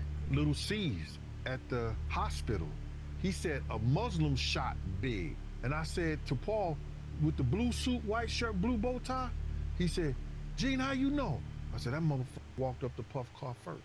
Lil Cease's description of the man matches up to what the FBI uncovered. All in all, to say that Puffy set up the murders of Pac and Biggie is not exactly accurate, but the origins of the beef and the escalation of the beef can most definitely be traced back to Puffy. Also, he definitely knew that danger was looming for Pac and Biggie and did not even come close to trying to prevent both of their deaths. Because at the end of the day, Puff was the one who benefited most from them dying. Think about it from the perspective of Puffy the businessman. Tupac dies, that makes Biggie the winner. Biggie looks like the ultimate gangster who warned his enemy with a diss track and then got him killed. That helps feed into the persona and sell more records. Plus, with Tupac dead, there is no more competition. Biggie's inspiration, his idol, the dude who he copied everything from can no longer defend himself from the grave. Now, we know that Puff didn't exactly want Big to die, but he wasn't doing everything in his power to protect him. Additionally, Puff saw how much money Death Row was making after Tupac passed. Tupac Shakur sold 67,000 records in the week following his murder. 2 months after he died, they released The Don Killuminati, The 7-Day Theory, which Shakur recorded under the name Machiavelli. It debuted at #1 on the Billboard Hot 200 with first week sales of 664,000 and 250,000 the second week. To this day, Tupac has sold 75 million records, most of which came posthumously. Puffy owned all of Big's publishing. He allegedly purchased it from him for $200,000 years before he passed, which meant that everything he recorded or wrote for himself or other artists, Puff owned all of Biggie's percentage. Aside from the tens of millions of dollars in albums Big sold posthumously, he was also a prolific songwriter. He wrote all of Junior Mafia's album. He wrote for Lil' Kim. He wrote for Mace, Craig Mack. Also consider every single time he's been sampled over the years. Diddy has been making money off Biggie for more years than Biggie was alive. There were even suspicions that Biggie was aware of how much control Puffy had over his music and tried to sign over all his new music to his infant daughter, but passed away before he could get the business deals done. Biggie's mother, Valletta Wallace, has repeatedly expressed her distrust of Diddy. The truth is, Christopher accepted the illusion of a friend and mentor for about $25,000. That's the amount Puffy lured my son with. That was a lot of money for Christopher back then as a 19-year-old. She continued by saying that she was glad her son does not have to witness that the very people that he thought he could ride and die with wouldn't think twice about using his mother. She added, I am glad that he is not here to see how they have used his image and his name. Diddy was filthy rich, extremely powerful, and evidently unpredictable. Imagine how easy it was to leverage his power in the music industry. Is this almost and over? his So this didn't personal even life. get into If you his said no to fucking him, in theory, he could his blackball control you, extort after you, all or this maybe shit, because this something is more just one permanent. piece of So this shit. consider that when we begin analyzing his history of suspicious behavior. Savage! I'm a savage! Oh! I'm a savage! Whatever I want, I'm going to get! Whatever I want, I have to get! Let's start with the mysterious Puffy's Flavor Oh, Camp, okay, here we where go. Diddy would mentor teenage musicians Here it like is. Usher and give them a taste of the music industry. R&B sensation Usher was nothing short of a child prodigy. By age 13, he had already been discovered in Atlanta by L.A. Reid, and they sent him to New York City to record his debut album with Diddy. In 1994, Usher was just 14 years old, and he moved into Diddy's house to be a part of his Flavor Camp. But Flavor It camp? was curious. I got a chance. Yeah, to you see know what? They're the- tasting Diddy's fucking dick. I went there to see the lifestyle, Right. And I saw it, and it was, but I don't know if I could indulge and understand what I was even looking at. It was pretty wild. It was, So it was nobody crazy. tried to, some woman didn't come along. I didn't say and, that. Okay. I didn't say that. What I did say is that there were very curious things taking place, and I didn't necessarily understand it.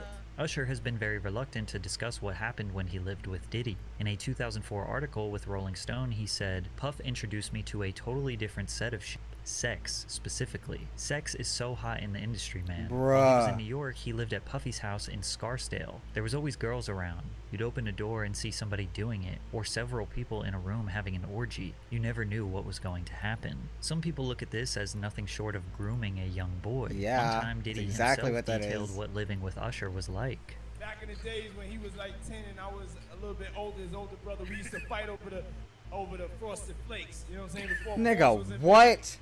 You met him as a grown ass man. Wrestle off of the frosted flakes because he used to always get him early in the game. Now he's one of the richest stars in the world. And I That is sick. What the did Puff just say? Even though Kevin Hart was just joking, he really was the only one that seemed to question what Diddy was talking about. But Usher looks kind of uncomfortable. And you'll notice a theme where Diddy is very comfortable touching other people, embracing them, calling them pet names, and almost always the other person's body language screams they do not like it. Man, you doing it, man. You deserve it, daddy. You putting in that work. But Usher is not the only artist in the industry who has been filmed Every Puffy's single Flavor one of Camp. these videos my Justin Bieber coworker was showed me, also bro. mentored by Diddy early on in his career. Bieber, just after his 15th birthday, spent 48 hours with Diddy. Diddy gifted him a Lamborghini Gallardo and let the world know why him and the teenager were hanging out. Where we hanging out and what we doing. This is can't really creepy. disclose, Yeah, that is sick. But it's Yeah, definitely I'm taking his. And then did you see the way Bieber looked at him? He's like, nigga. him, but for the next 48 hours, he's with me. So yeah, and we gonna go. Oh my god, and he does it again. He knows. He's, oh Combs seems to be no. acting strange, but Justin seems alright. At the time, he was still a young star, glamorized by the industry. 1 year later, his demeanor towards Diddy was much different. What's up, man? You good? I'm good. How are you? Alright, young brother, everything's good. Voice ass crack. Everything starting to act different, huh? Oh dear Being God. calling me and hanging out the way we used to hang out. Well, I mean, you try to get in contact with me, through all my, partners and whatnot. But Oh my god, dude, he is sick. my number, so.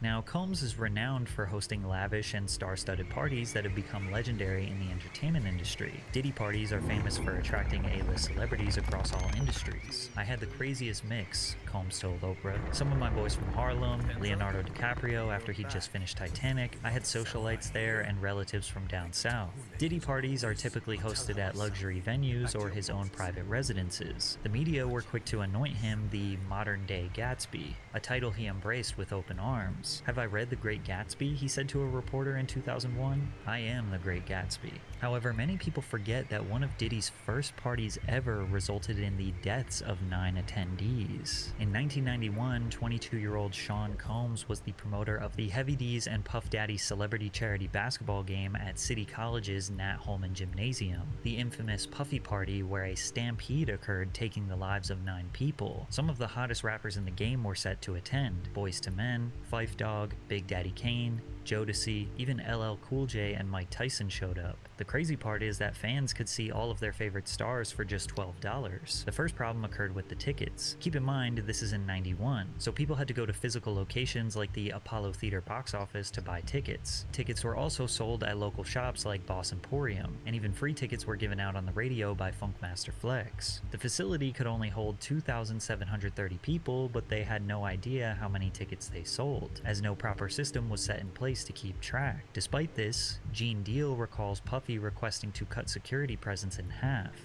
This particular day, Puff calls me the day before we supposed to do the party and say, yo, Gene, I don't need y'all to do the security outside. I got the FOIs to do it. So I said, man, I just told 18 guys. He said, I just need 8. To clarify, the FOIs are Fruit of Islam members. One witness to the event said, "You cannot have an event like this in Harlem without those Muslims," said Oscar Davis, 32, of the Bronx. "Forget the police. They can't do nothing. The people in Harlem respect the Muslims." It was blatantly obvious that more people were outside than could actually fit in the gym. Despite the overcrowding, tickets were still being sold at the door, said Mario Salvaggi, a city police patrol chief. Fans entered through 2 side exits and funneled down the stairs, through the doors into the gymnasium. But once LL Cool J and Mike Tyson showed up, all hell broke loose. Mobs of people started swarming from outside to rush inside, pushing people forward towards the glass doors. The glass doors eventually were shut and needed to be pulled towards the crowd to be opened. Guards tried to instruct people to fall back, but they wouldn't listen. The pressure became so great that the glass doors shattered and people fell through them. Outsiders began stampeding and stomping over bodies to get inside the facility, but the problem just got worse as they needed to go down the stairs into the gym. The doors at the bottom of the stairs also needed to be pulled open towards the crowd, not pushed into the gym.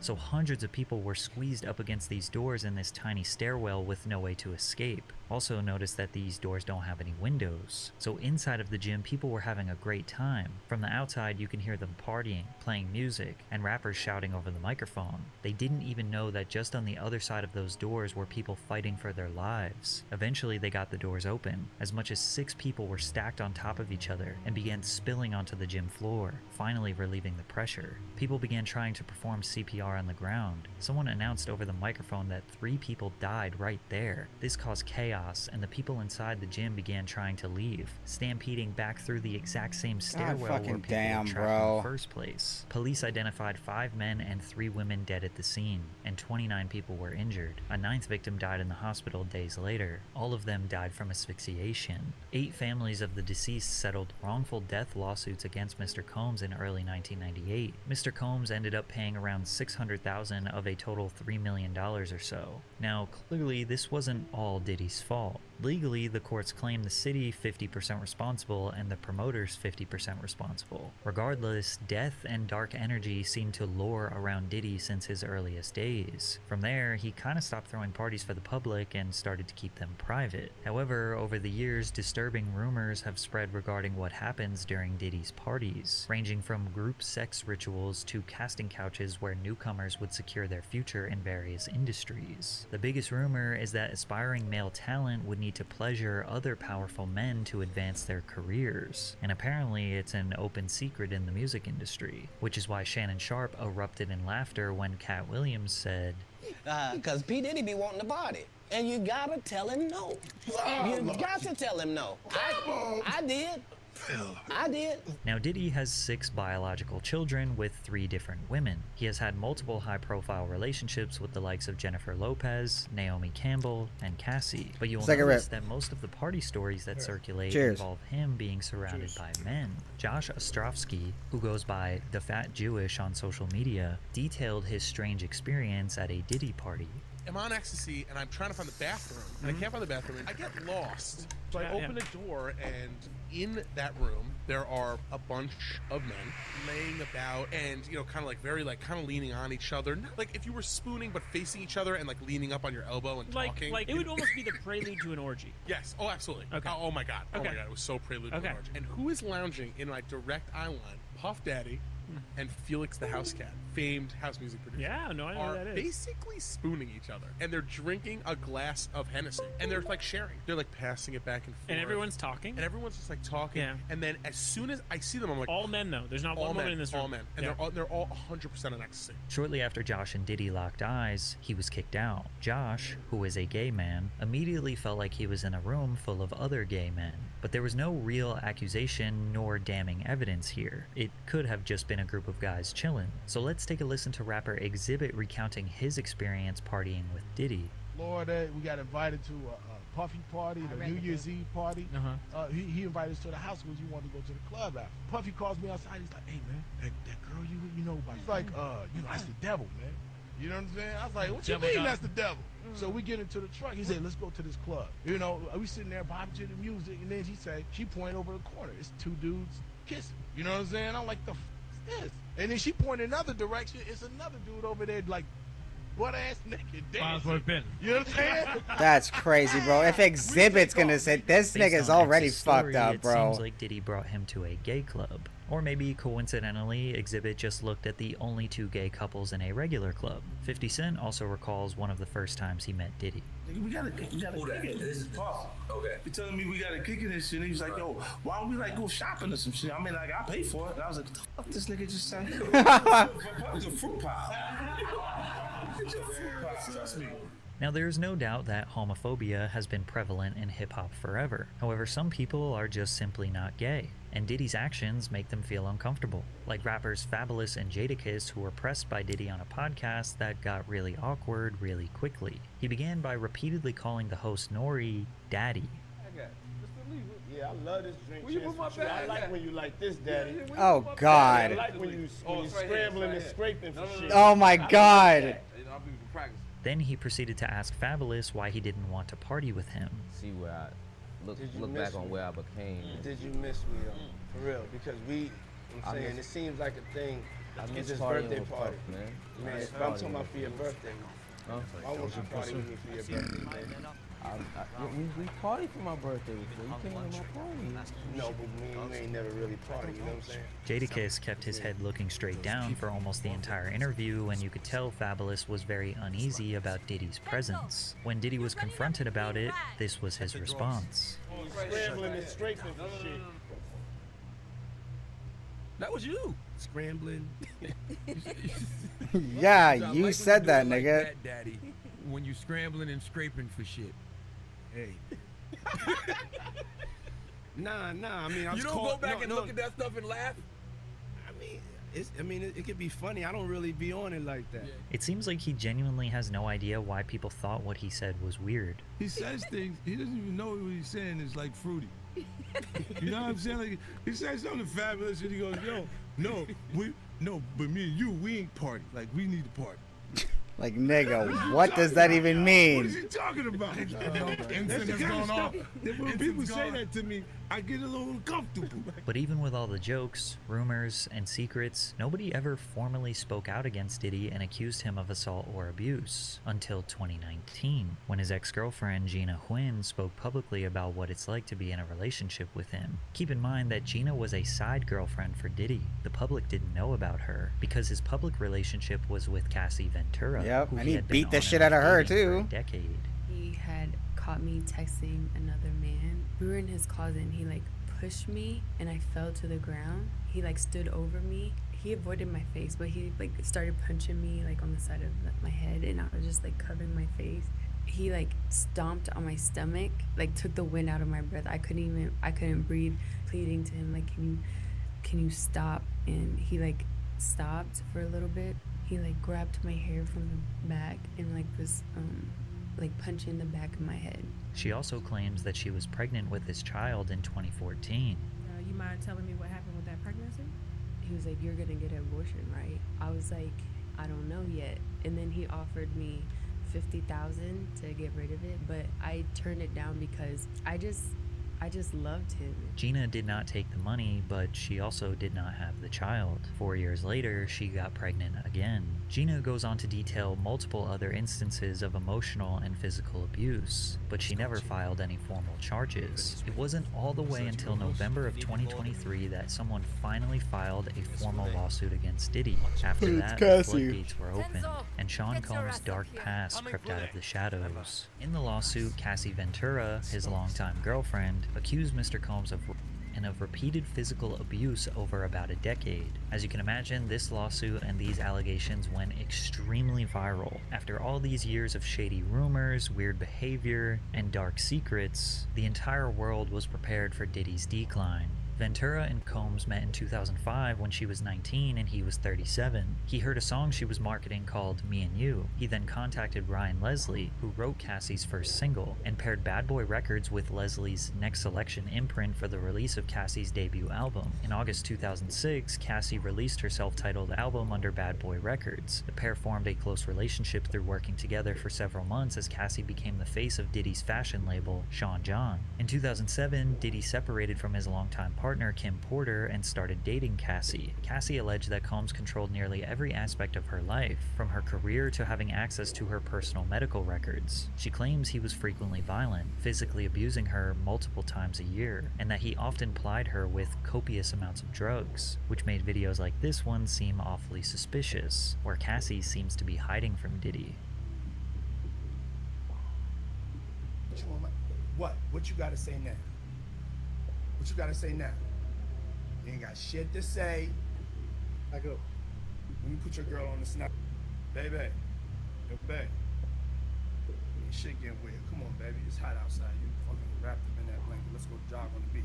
The court papers assert that others who worked with Mr. Combs helped him control Miss Ventura, like suppressing her music if she did not obey his orders, or by helping to conceal his behavior. But it wasn't just mentally controlling. He also often got physically violent with her. In one incident in Los Angeles in 2009, the suit says that Mr. Combs became enraged when he saw Miss Ventura talking to another talent agent, then pushed her into a car and kicked her repeatedly in the face, making her bleed. The suit also details Diddy's request for Cassie to engage in his newest sexual fantasy called voyeurism. Combs forced Ventura to have sex with male sex workers in different cities, encounters she claimed he watched, pleasured himself to, and recorded. This is the allegation that likely opened up a federal investigation into him sex trafficking people. According to the suit, Mr. Combs called these encounters freak-offs, which involved costumes, like masquerade masks and lingerie. The lawsuit continues to detail some of the most horrific, embarrassing, and torturous behavior Diddy allegedly committed. Combs' lawyer, Benjamin Braffman, responded to the lawsuit on behalf of him. Mr. Combs vehemently denies these offensive and outrageous allegations. For the past 6 months, Mr. Combs has been subjected to Miss Ventura's persistent demand of $30 million, under the threat of writing a damaging book about their relationship. Despite them denying everything, the lawsuit was settled just 24 hours after it was made public. We don't know how much, but due to the severity of the charges, the public assumed that Diddy coughed up tens of millions of dollars to keep her quiet. And while Combs likely believed that he escaped Cassie's lawsuit unscathed, a woman named Liza Gardner filed a lawsuit on November 23rd. Gardner claimed that she and a friend met Combs and singer-songwriter Aaron Hall at an MCA Records event in either 1990 or 1992. They returned to Hall's apartment for an after-party where she was offered more drinks and was coerced into having sex with Combs, who assaulted both her and her friend. In another complaint filed the same day, Joy Dickerson Neal alleged that in 1991, she reluctantly went on a date with Combs, who intentionally drugged and sexually assaulted her after their dinner. Diddy denied the allegations through a spokesperson who claimed that the women's claims were fabricated and accused them of exploiting the Adult Survivors Act. The New York's Adult Survivors Act temporarily eliminated the civil statute of limitations for survivors of sexual assault, which gave them the right to file a lawsuit against the perpetrator regardless of how long ago it occurred. Then another woman came out. Jane Doe alleged that Combs, his longtime lieutenant Harve Pierre, and a third unidentified assailant gang-raped her when she was 17 at Combs' Manhattan recording studio in 2003. Pierre, who previously served as president of Combs Bad Boy Entertainment, had also been sued by a former assistant, who alleges he used his position of authority as plaintiff's boss to groom, exploit, and sexually assault her several times between 2016 and 2017. The lawsuit further claimed that men trafficked Doe across state lines from Detroit to New York City City on a private jet, supplied the teenager with drugs and alcohol until she couldn't consent, and then violently assaulted her. The complaint also included several photos that Doe alleges were taken at the studio that night, including one where she is sitting on Combs' lap. "Enough is enough," Diddy said on Instagram. "For the last couple of weeks, I've sat silently and watched people try to assassinate my character, destroy my reputation and my legacy. I did not do any of the awful things being alleged. I will fight for my name, my family, and for the truth." But it wasn't just women accusing him. In February of 2024, Combs' former producer and videographer, Rodney Lil Rod Jones, filed a federal lawsuit against Combs, alleging Combs sexually harassed, drugged, and threatened him. According to the lawsuit, Rodney Lil Rod Jones lived with Combs between September 2022 and November 2023, during which he worked on Diddy's most recent album, the Love Album, Off the Grid. As Combs' videographer, Jones allegedly secured hours of footage and audio recordings of Combs engaging in illegal activity. The activity the suit alleges includes acquiring drugs, soliciting sex workers, providing laced drinks to minors, and sexual assault. Jones alleges that he was the victim of constant unsolicited and unauthorized groping and touching of his anus by Mr. Combs. Mr. Jones was forced by Mr. Combs to work in Mr. Combs' bathroom as Mr. Combs walked around naked and showered in a clear glass enclosure. In the lawsuit, Jones also alleges that Young Miami, who is Diddy's most recent girlfriend, was among those who were paid a monthly fee by Diddy to work as his sex workers. Jones believed Diddy was grooming him with the goal of passing him off to others. While on a yacht in January of 2023, Jones alleges he was introduced to Oscar-winning actor Cuba Gooding Jr., who proceeded to grope and fondle him until being forcibly pushed away. Jones claimed that Diddy, who had dominion and control over Gooding Jr., failed to step in. Also in Jones's lawsuit, an unnamed rapper is mentioned as having been on Diddy's yacht, where they were allegedly seen consorting with underage girls and sex workers. This rapper is described as a Philadelphia rapper who dated Nicki Minaj. Rapper Meek Mill is from Philadelphia and dated Nicki Minaj from 2014 to 2016. That same unnamed rapper, also an unnamed R&B singer, and producer Stevie J allegedly engaged in sexual intercourse with Diddy. This allegation has people looking at that clip of Meek Mill in the pool with Diddy calling him daddy more suspiciously. Oh, it's Also, Meek Mill. 50 Cent That's who made the other some guy jokes was, about Usher and Diddy Meek Mill. Stevie J on Instagram, to which Stevie J responded with not denying the allegations, but challenging 50 Cent to a boxing match. However it go, I want you to fade, nigga. Fuck all that. Since it's entertainment, let me beat the shit out of you on TV or something. Don't duck that.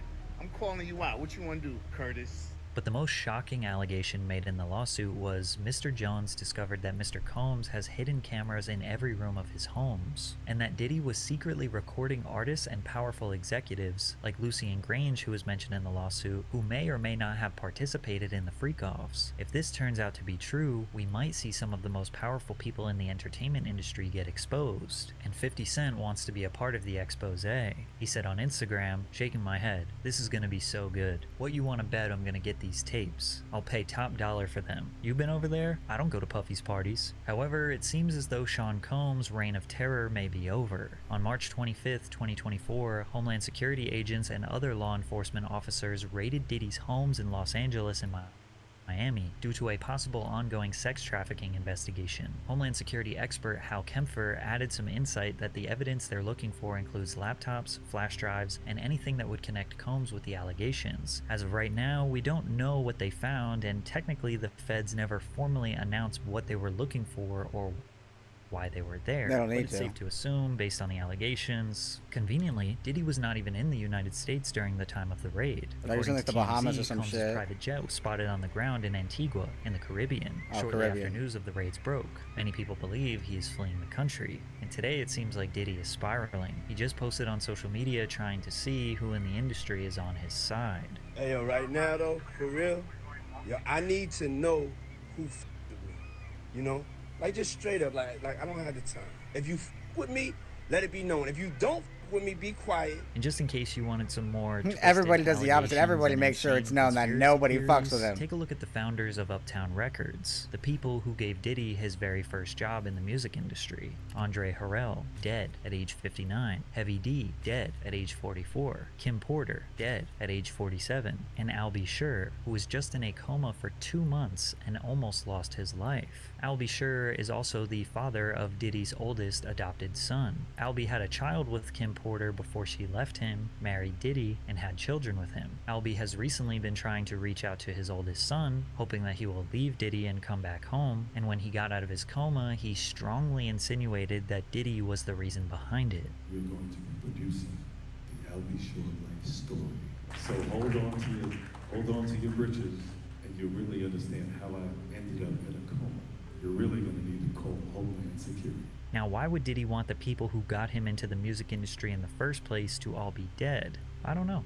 Your guess is as good as mine. But it seems like almost everyone around Sean Combs for his whole career either dies, disappears from relevance, or speaks out against his devilish ways. Yet nothing bad ever seems to happen to him. He just seems to get more successful and rich. Is it a coincidence? Maybe. But for now, we will just have to see how this all plays out. Based on everything you have learned in this video, you probably think he is guilty. But as of right now, he is innocent until proven Diddy. Until proven Diddy. That shit's fucked up, nigga. Crazy. Crazy. Fucking, hold on. I'm sure there was, like, there was one. So wait, he did things to Bieber? It's assumed. I mean, none of it has been proven in a court of law yet. That's what I'm saying. Like, this is definitely probably going to be one of the biggest court cases of our lifetime, you know, short of, like, shit hitting the fan and society's collapsing. At least in our lifetime. Right, this is on the lines of, like, fucking, you know, Jeffrey Dahmer and fucking, what's his face? Exactly, OJ. Exactly. I wouldn't say it's up there with the Twin Towers, because that was a little different, but... You know, the closest thing like this that we've had is Casey Anthony, and Casey Anthony wasn't even really, like, that crazy. The only reason it blew up so big was because it was kids, and then, like, nothing crazy like that had happened since fucking 9/11, and then after that, like, 08, which, again, that was, like, different.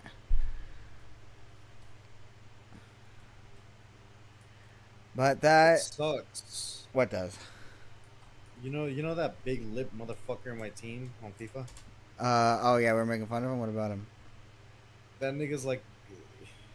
He's good, like, he's gonna be here for a while, bro. He's gonna be here for a while. Just realize that nigga's gonna be here for a while. Damn, what a good goalkeeper, bro. I really got some good goalkeepers, bro. Vlad TV. Okay. Hold on. I scouted a young one that has a potential of 92 to 94, bro. So guaranteed he's like in the 90s. Oh, really? Yeah, so that's like the best you can get from like that's a keeper. Goalkeeper. He's hella good, bro. Like, I don't even know, like, normal keepers wouldn't fucking save that shit, but he did. And what's it called? Apparently like he's 17 right now, and the assistant manager was like, hey, make him the captain. He's like, he was talking about how, like, on the pitch and in the dressing room, he's just a leader. Oh, okay. That's pretty cool. It's very interesting. So he has that, like, you know, skill to lead people.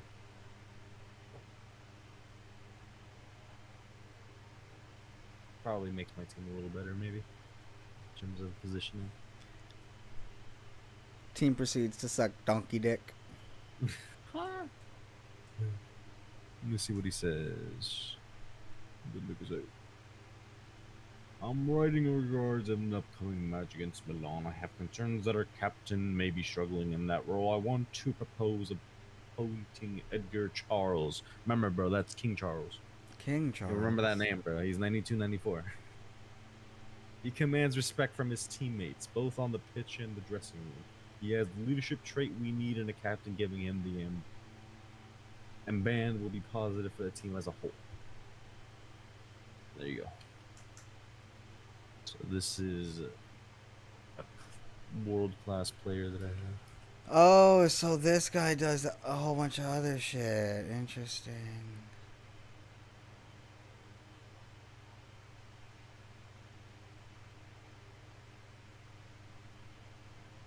Cool. Footwork. transfer offer for this Negro. That means I would have one less striker. I really need these motherfuckers to have hella stamina.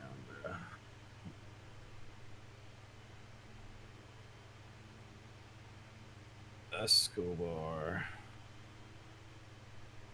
He ain't even that good.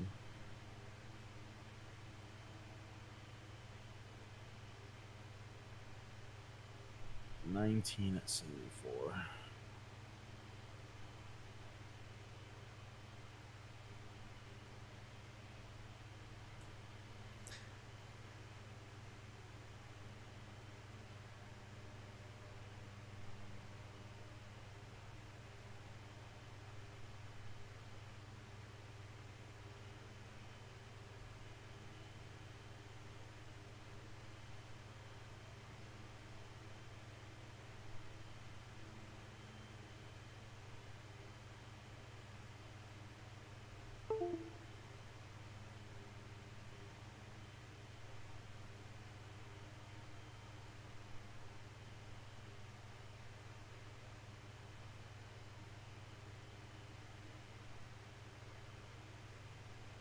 It's 18. He's from Ecuador.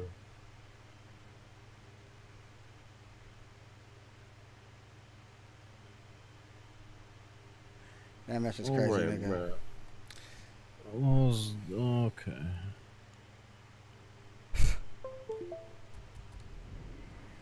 Why everyone hates Drake? Why everyone hates Why is that? Drake? Sure, I guess, why not?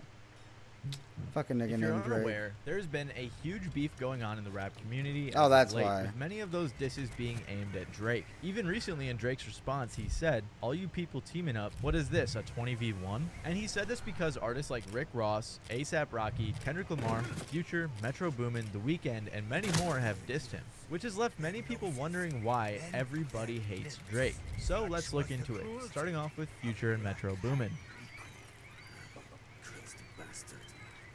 In light of recent events, Drake's beef with Metro and Future is pretty well documented, so I'm not going to go super into detail in this section, but it provides the backstory for us to understand why all of these rappers assembled to diss Drake. So Future and Metro Boomin are the two people responsible for the so-called rap civil war, and it seems like Metro Boomin is the main mastermind behind it. But why does Metro Boomin hate Drake? Well, it seems to have started back in December of 2022. I gotta break up some more Drake was shit. left off of Metro Boomin's album Heroes and Villains.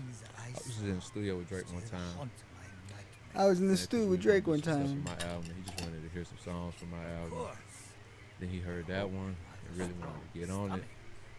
But like, I was letting him know that he was really just done for real, and I was really just set on how it was. I was like, bro, I ain't even trying to sell you no dream. Like, it's really like just locked in. I'm locked in where it was, but Their beef seemed to flare up again after Drake and 21 Savage's album Her Loss kept winning Album of the Year over Metro's album.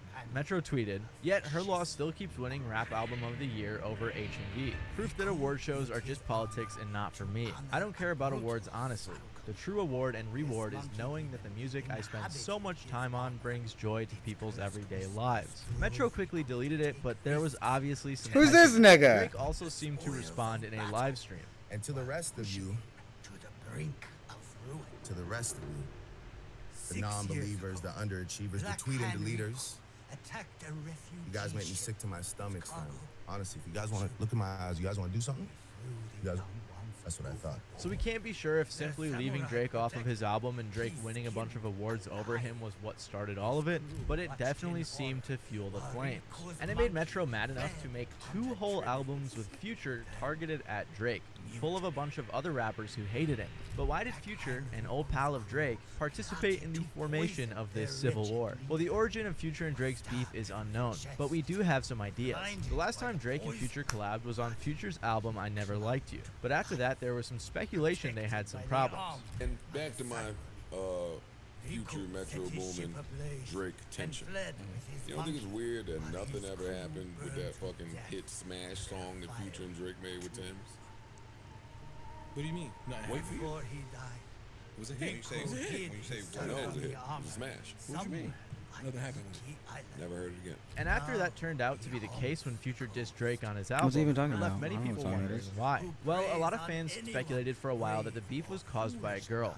But Metro Boomin shut that down by saying, stop making stuff up for engagement and enjoy the music. So with that in mind, the next assumption was that Future and Metro are good friends, and that Future simply sided with Metro in his feud with Drake. Metro's producer tag is literally Future saying, if young Metro don't trust you, I'ma shoot you. And for whatever reason it is, Future and Metro have made it clear that they do not trust Drake. And it's clear that Drake has problems with them too. Because on his recently leaked Push-Ups diss, he said, I could never be nobody #1 fan. Your first #1, I had to put it in your hand. Yep. Which was Alright, a Future cheers. diss. And all he had to say to Metro was, shut your ass up and make some drums, which was pretty hilarious. So for whatever reason it started, that issue with Drake is why when they made the first album, they had to recruit another rapper who hates Drake. And that of course would be Kendrick Lamar. Again, Kendrick Lamar and Drake's beef is pretty well documented as of late, so I'm not going to go super in depth, but again, it has some important backstory. So Kendrick and Drake started off as friends in the early 2010s, with Drake really helping him out early on by bringing him on tour with A$AP Rocky. They collaborated a few times together as well. But the beef all started when Kendrick and Big Sean released Control, and in Kendrick's verse he said he was coming at everyone in the rap game, including Drake. Most people weren't offended by this because Kendrick said he had love for them and figured it was just some friendly competition. But Drake took it a different way. Drake said, I didn't really have anything to say about it. It just sounded like an ambitious thought to me. That's all it was. I know good and well that Lamar's not murdering me at all in any platform. So when that day presents itself, I guess we can revisit the topic, which is pretty ironic looking back. This, along with Kendrick progressively blowing up and challenging Drake's status, kicked off a decade of subliminals between the two artists that I'm not going to get into. But if we fast forward to the late 2010s when Kendrick was on a hiatus after Damn, we can see Drake directly calling him out multiple times. You know, the other two guys that I'm constantly, you know, up against, which is like Cole and Kendrick.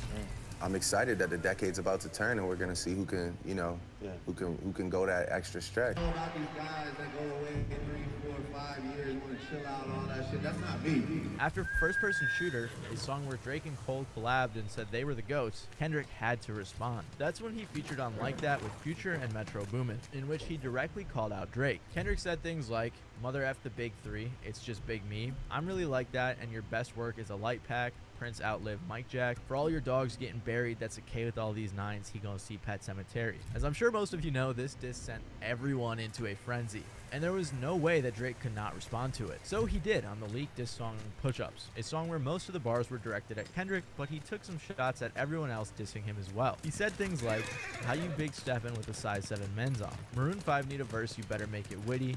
Then we need a verse for all the Swifties. And a bunch of other lines like that. On this song as well, Drake claimed that Like That is not what started the beef, but it's been brewing for a long time, which is evident in the decade of subliminals they've sent to each other. If you want a more in-depth video on Kendrick and Drake's relationship, I suggest this one by What's the Dirt, which I'll link down below. But Drake's recent response had a few other disses towards other artists in it, including The Weeknd.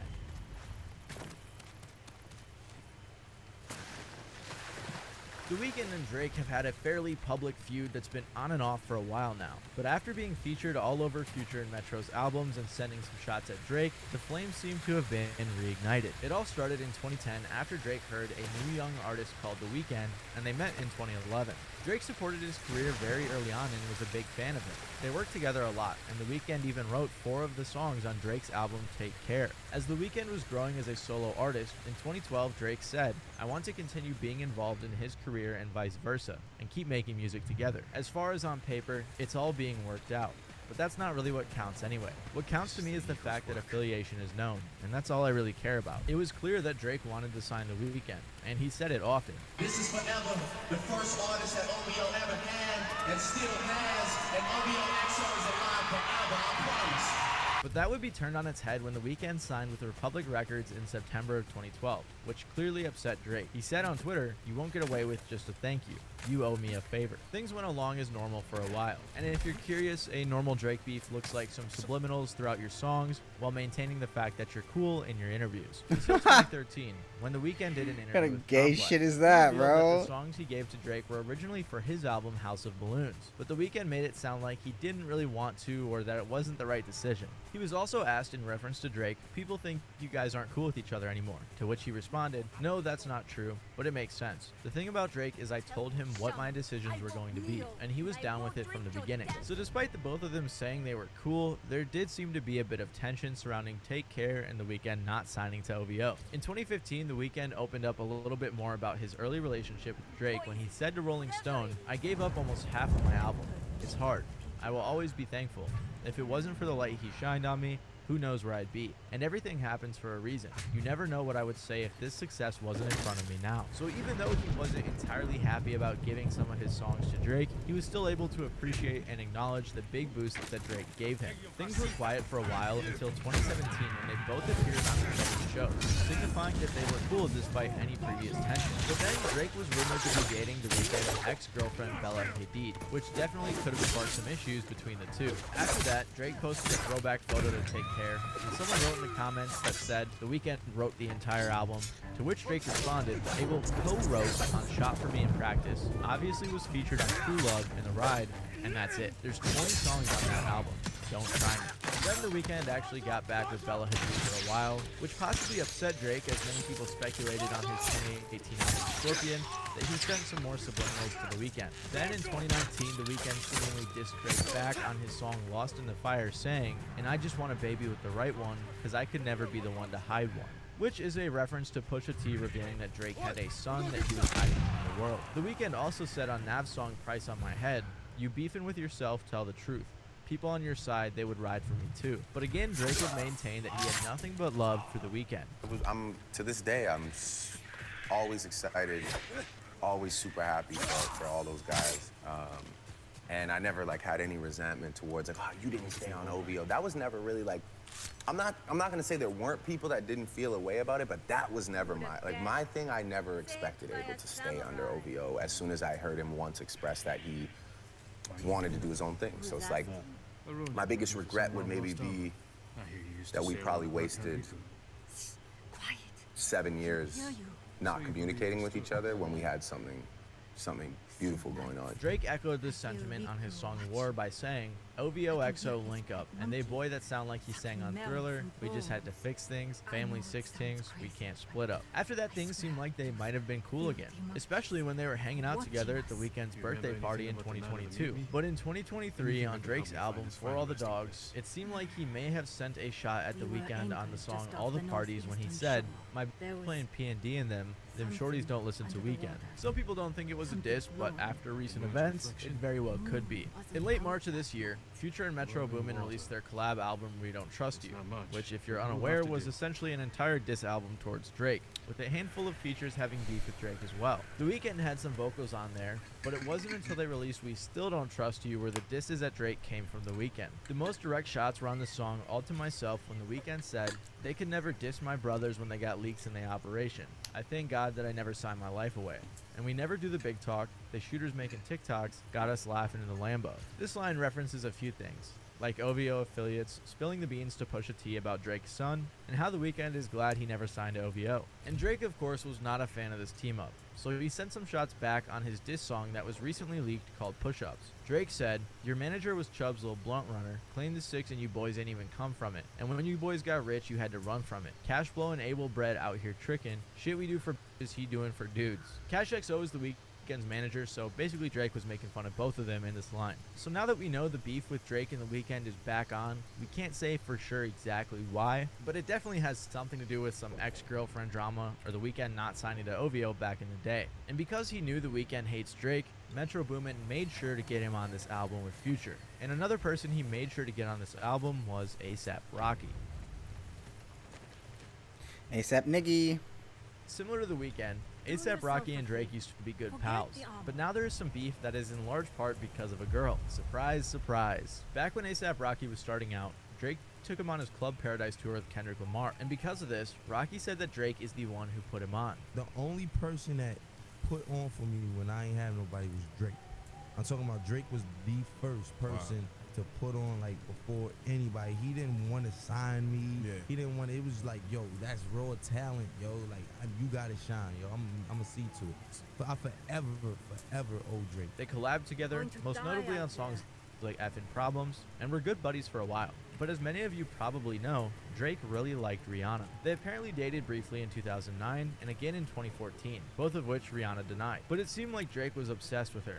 Like when he gave a speech about her at the VMAs saying, "But most of all, we love the woman who hasn't changed since day one. She's someone I've been in love with since I was 22 years old. She's one of my best friends in the world. All my adult life, I've looked up to her even though she's younger than me. She's a living, breathing legend in our industry." Apparently, they even kissed on stage around this time. But there was a bit of a love triangle going on. A$AP Rocky and Rihanna met around 2011 and first collabed in 2012. He also toured with her in 2013. But then Rihanna and Rocky were seen hanging out a bit more in 2018 and 2019. And by 2020, there were rumors that they were dating after Rihanna had broken up with her previous boyfriend. Fast forward to 2022 and the couple is having a child together. Then another in 2023, and then Rihanna confirmed that their romantic relationship began in 2019. And there were even rumors they were going to get married. But one person seemed to be a tad bit jealous, and that was our good pal Drake. Many fans assumed that Drake's song Fear of Heights from For All the Dogs was about Rihanna, because he said things like, "Why they make it sound like I'm still hung up on you? That could never be me. Girl can't run me. Better him than me.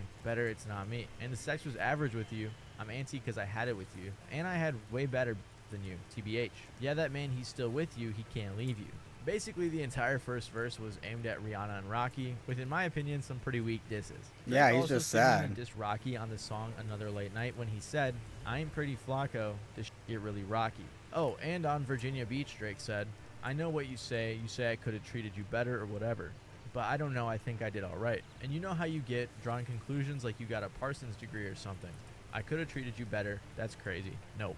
In a hilarious interview where a TMZ reporter tried to jog with Rocky and asked some questions, she asked about the Drake diss, but Rocky didn't respond. But then Rocky somewhat responded on Kid Cudi's song Wow, where he said, "These people can't stomach me, gotta go get a mandrake." However, Rocky finally addressed the situation directly on Future and Metro's second diss album, We Still Don't Trust You, on the song Show of Hands. He said, "People swear they the baddest. I just begged the worst one. And they feelings over women. What, you hurt or something? I smashed before you birthed, son. Flacco hit it first, son. Still don't trust you. It's always us, never them. Heard you dropped your latest shit. Funny how it just came and went." So it's pretty obvious what Rocky's talking about here. Drake didn't seem to target Rocky on his latest diss track, but he did post this meme targeted at everyone who dissed him. So at least we know why the two of them started beefing. But one person we didn't know was beefing with Drake was Rick Ross, until we just recently learned the reason. Rick Ross is an artist who has seemingly been good friends with Drake for a while now, so many people were surprised to see them beefing. They've collaborated many times, most notably on songs like Money in the Grave and I'm On One. They even hinted at a collab album as recently as 2021. There was a brief conflict between the two back in 2016 when Drake was beefing with Meek Mill, since Meek was signed to Rick Ross's label. Ross said, "If it's gotta go there, Renzel gonna jump off the porch on your ass. That's just the way I've always been and I'm gonna die that way. You just gotta know what you're doing for your dogs." So he clearly was siding with his signee, which makes sense. And when Drake and Meek patched things up, so did Rick Ross and Drake in 2017. The most recent time we've heard Rick Ross speak positively of Drake was in May of 2023 when he said on Drink Champs that him and Drake are very close. Even in January of this year, Rick Ross said to Aiden Ross on a live stream that his favorite Drake collaboration was Stay Schemin', and that it was a magical experience making it. In March of this year, Rick Ross and his girlfriend Christina Mackey announced that they had broken up back in February. But then, for some reason, Rick Ross unfollowed Drake on Instagram after Like That by Future, Metro, and Kendrick was released. Everyone was focused on the Kendrick verse and may not have realized that Rick Ross was featured on the album as well. An album that, mind you, was full of Drake disses. It was basically targeted at Drake, if you haven't picked up on that already. Ross's verse didn't have anything to do with Drake, but it may have been that tiny bit of allegiance that upset Drizzy, because shortly after that, Drake invited Rick Ross's ex-girlfriend Christina Mackey to his concert, and it was a fancy invite that she posted, which probably had Mr. Ross feeling some type of way. This is when people thought there was beef, and then it was confirmed not too long after. When Drake's song Push Ups leaked, he had some bars for Rick Ross. He said, "I might take your latest girl and cuff her like I'm Ricky. Can't believe he jumping in, he turning 50. Every song that made it on the chart he got from Drizzy. Spend that little check you got and stay about my business." So he briefly addressed Rick Ross, saying he took his girl, referenced Rick Ross's past as a correctional officer, and then said that every song on the charts that Rick has got has been from him. He didn't spend too much time on Rick Ross, as there were many other people that he had to send shots at, but it was enough for Rick Ross to immediately get in the studio and respond to Drake in a full-length diss track. He said, Ghostwriters, they get to floss what you could have had. Yep. Record label taking a loss, are you in your bag? You a worker wanting to chart, don't make me laugh. Here he directly addressed Drake's claims and said that because Drake outsources things like ghostwriters and has to pay for them, that the record label is probably taking a loss on his music. Ross continued later on saying, like his moves, but he never had to fight in school. Always ran, another person had to write your grooves. Flow is copy and paste, Weezy gave you the juice. Another white boy at the park want to hang with the crew. In this line, he calls Drake soft again, saying he doesn't live the lifestyle he claims to have lived. Exactly. And Ross also said that Drake just got his flow from Lil Wayne. On the hook, Ross called out Drake for leaking his diss track instead of speaking directly. But one of the most interesting things to happen on this track was in the outro when he accused Drake of wanting to be white, so he had a nose surgery to make his nose smaller than his dad's nose. The nose accusation actually had Drake's mom texting him asking, "The internet is saying you got a nose job?" To which he responded, "It's coming from Rick Ross, the guy I did songs with. He's gone loopy off the Moonjaro. He hasn't eaten in days and it's turned him angry and racist. He's performing at proms for money. Oh my God. Don't worry, we'll handle it." And he also tagged Rick Ross saying, "You're one nosy goof." Then Rick Ross claimed that he unfollowed Drake because Drake sent a cease and desist to French Montana, which finally explained why the beef started in the first place. A lot of people were speculating that the song Splash Brothers from Mac and Cheese 5 by French Montana was supposed to have Drake on it because of a leak. There is a version of the song out right now with Rick Ross and Lil Wayne, but not one with Drake. So many people think that Drake sent a cease and desist so he wouldn't release it. Of course, we don't know the exact details. French Montana hasn't commented on the situation, but since Rick Ross said it and it doesn't really seem like something to lie about, it's likely that this is the reason why Rick Ross is beefing with Drake. Also, they've been arguing back and forth on Instagram talking about who's got the bigger mansion and stuff like that. Crazy rich people arguments I couldn't imagine relating to, but it's not super relevant to the beef. But all it tells us is that Drake doesn't take Rick Ross seriously enough to address him anymore in his songs. However, there are a few more artists that fans speculate have some beef with Drake right now. Like everyone else on this list, Kanye and Drake were friends early in Drake's career. There was a little bit of tension here and there, especially after a Kanye rant from 2016 when he said the radio plays too much Drake, but for the most part, everything seemed good. Until in 2018 when Pusha T's beef was heating up with Drake and Kanye had just produced Pusha T's album Daytona, that's when there seemed to be some issues. Drake thought Kanye, who had released multiple albums that year that he had produced, had them all come out to mess up the release of Drake's album Scorpion. Kanye apologized for this, but then released the infamous song Lift Yourself. This song is funny because Drake said he liked the beat, so Kanye wasted it by saying things like poop diddy scoop on the song and releasing it. Then Kanye got mad at Drake for allegedly sneak dissing him on Sicko Mode and apparently threatening his family. There's some more petty stuff in 2021 and then even more in 2023 when Drake sampled Kim Kardashian, Kanye's ex-wife, on his song Search and Rescue. There have been a lot of rumors that Kim and Drake have been dating, but there isn't any confirmation. People also saw videos of Kim K at some Drake shows and have theorized some of his lyrics have been about her, which also could have upset Kanye. Over the years, Drake has sent many subliminals, and Kanye has gone on plenty of rants about Drake. So basically, their beef is over a bunch of pretty petty stuff, which isn't very surprising. Bunch of mid bitches. Of their personalities. And I wasn't going to include Kanye in this video until he recently inserted himself in the Drake dissing tag team by remixing the song that started it all, Like That. But I did do this Like That remix though. I think that's what you was wanting to lead into and shit. Let me see. You got the Like That remix. I don't believe Gay jumped on the Like That remix. You know we had to get the hooligans up here. We gonna take this pussy nigga out. Yo, Dot, I got you. And as I'm tired of this nigga fucking with me and all this shit, man. So the fact that these niggas is coming together finally, because it's not just about the elimination of Drake. You know, it's like we're gonna tear the head off whoever they got that they thought was in I don't think that's Kanye Kanye, said nigga. on his remix, "It's a rap for people. Where's Lucian? Serve your master. Beg for your masters, didn't ya? Lifetime deal. I feel bad." Kanye said this because he isn't with a label anymore, but Drake is still working under UMG, whose CEO is Lucian Grange, which directly claps back at what Drake said about Kendrick dropping for Top. So it's crazy to see yet another person who doesn't like Drake jumping in on the beef. So now I think everyone is just waiting for Pusha T to jump back in. J. Cole also caught a stray on this song, which was tough, and he also posted this meme about J. Cole, so I feel pretty bad for him now.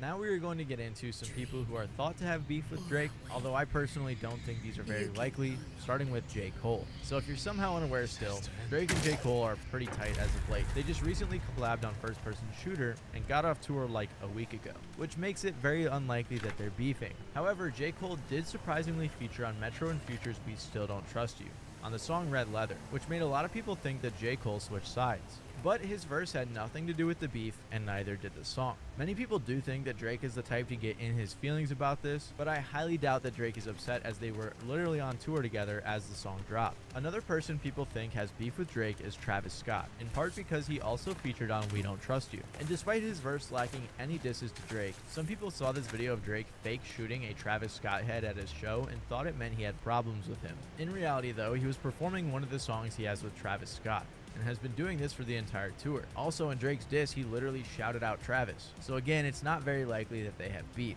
but it is possible that he may have some type of animosity towards Nav. After Like That dropped and Rick Ross unfollowed Drake, so did Nav. Shortly after that, Drake posted a picture on Instagram with the caption, "I'm picking up, I'm in Turk's little baby," which is a quote from Nav's song Turks. There hasn't been anything that happened since then though, so we can't be sure if there's actually any beef. Nav didn't even hop on We Still Don't Trust You, so we really have no idea what's going on. Regardless, it's clear that Drake has upset a lot of people in the industry, and I'm excited to see how it all plays out.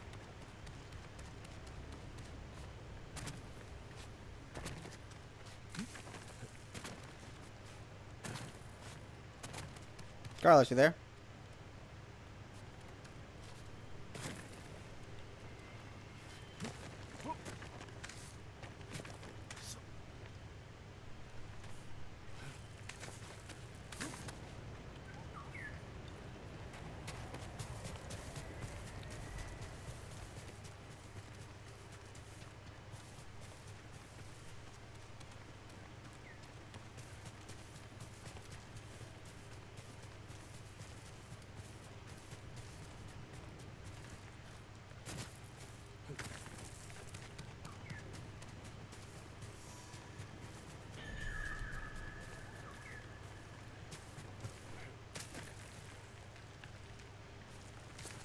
Oops, sorry.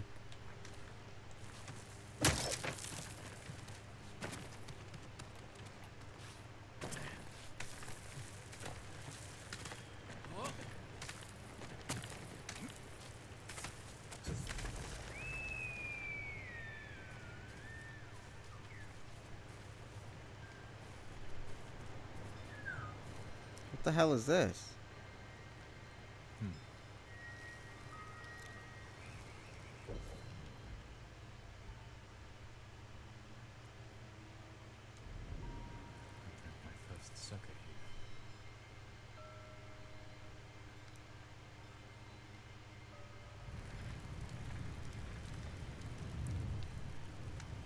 Worth of sake. Go get some from the men. Yes, father.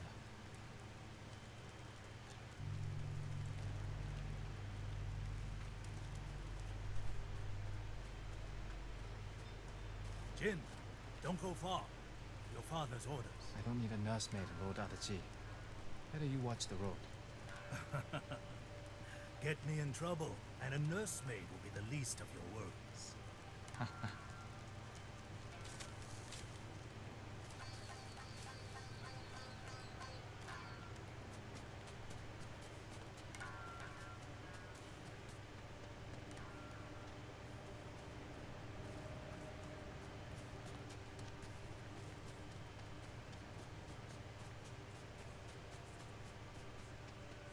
Is this where I'm supposed to go? I don't know where I'm supposed to go. Return to... Nigga. Oh, okay.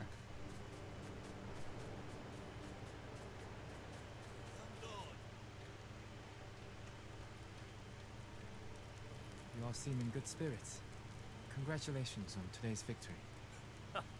The credit belongs to your father. The raiders call your father the butcher. A fitting title for a legend. I strive to honor his example. Now, if you'll excuse me, my father requests more sake. Ah, take this. The raiders don't need it anymore. They're dead. Thanks, bud. It's mine now. I'm gonna drink it all by myself.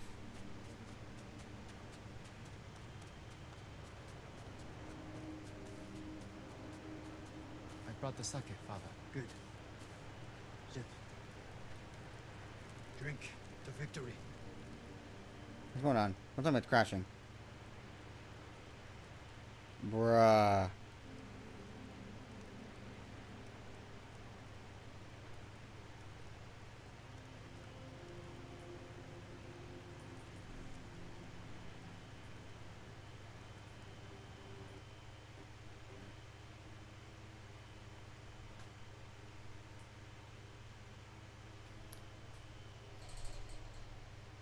Yeah, it's because it's fucking 90 degrees in here, I think. Unless, let's see. My graphics driver might actually be out of date because the Ghost of Tsushima had an update.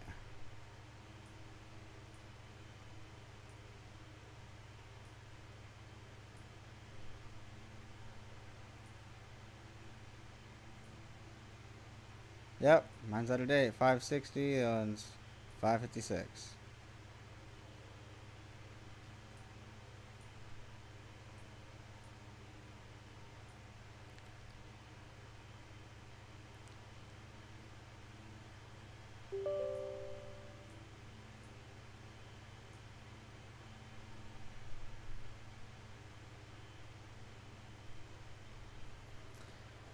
Is my phone? What time does that fucking store close again?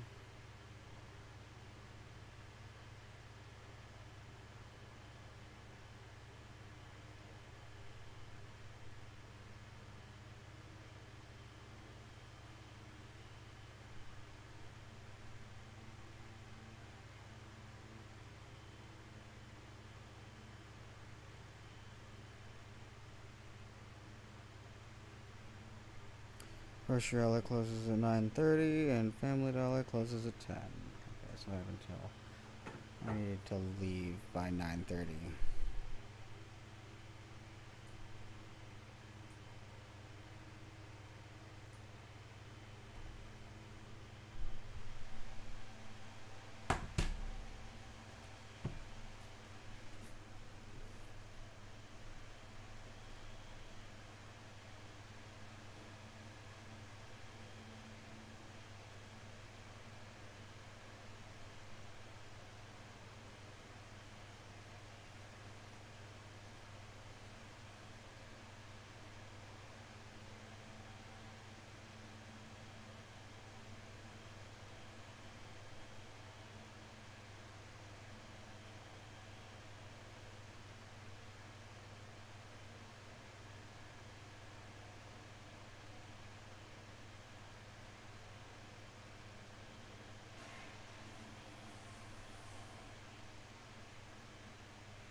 You know what? I'm gonna go get some more water.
brought the sake, Father. Good. Sit.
Ah.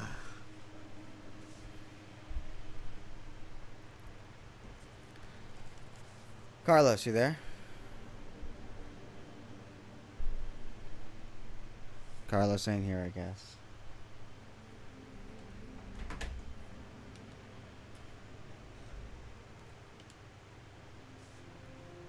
Drink to victory. Shouldn't we be celebrating with the men? The Lord must set boundaries between himself and his followers. Why? Familiarity breeds a lack of discipline. But they lay down their lives for you. And it is their duty to do so. without question, as it is mine to obey my Jito. Your mother and I discuss such matters often. I relied greatly on her counsel. Wish I remembered her better. Choco had clever insight, deep compassion. Losing her was like losing the best part of me. This flute was hers. Sounds like she was a great woman. Let's hear it then. Please, play it.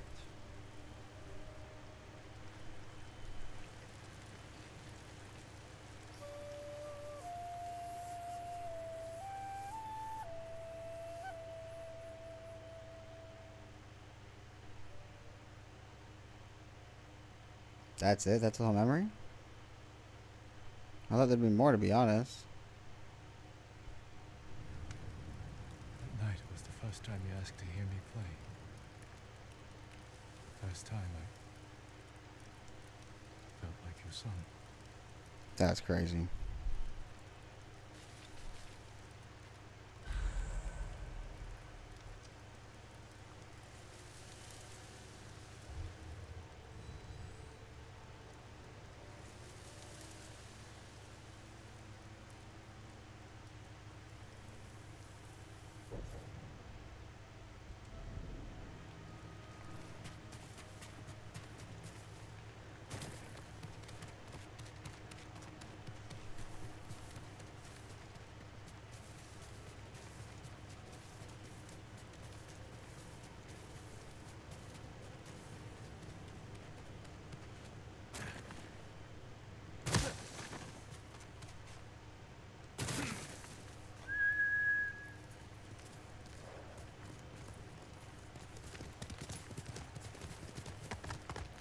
Sorry, Horsey, I shouldn't have called you.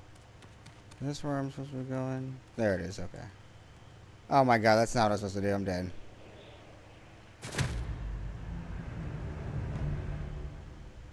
Fucking idiot, what am I doing?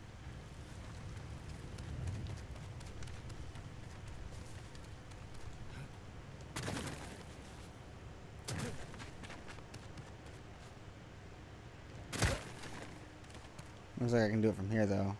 As long as I don't die. Damn.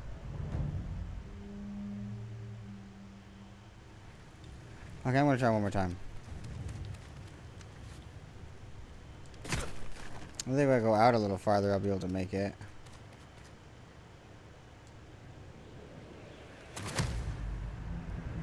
Guess not.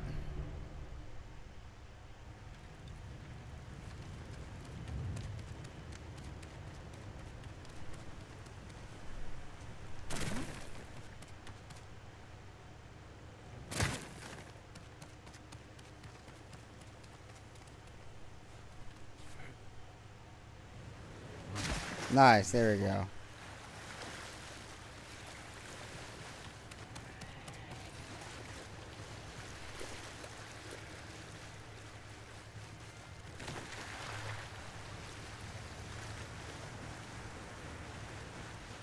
What's that?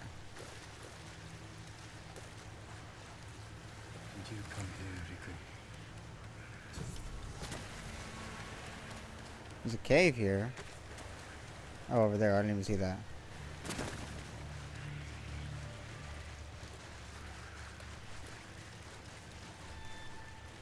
Monkey. Damn, sticking his butt out at me. That's crazy. It's dark as fuck in here. The passage. Locked. If I light the brazier, maybe I'll find a way through.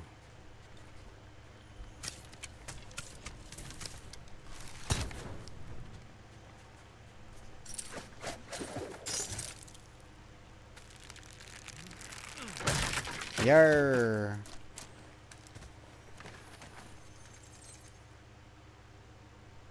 Another 5 minutes. Fuck, it's hot as hell, bro. Bro, and the armor's just in here. Like that. It's a little easy, bro, don't you think?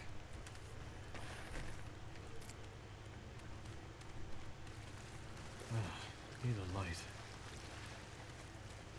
How can I start a fire? Maybe the those flaming arrows. My incendiary was full? I thought it wasn't. Oh, it's my sticky bombs that aren't full. Okay. We have the ladder. Is that it? Because I saw that shit in the dark.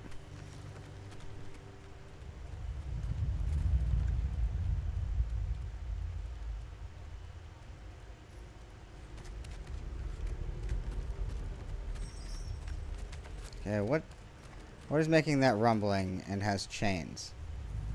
That's not what I meant. Whoopsie.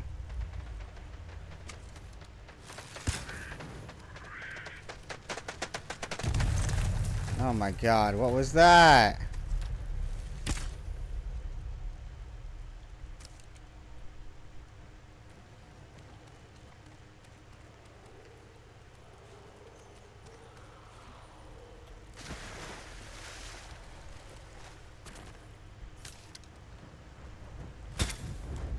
Oh wait, can I just... I wonder if I can just tap it in there and it'll work.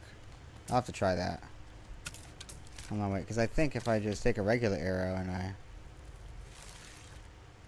Oh, it doesn't. Damn. Guess not.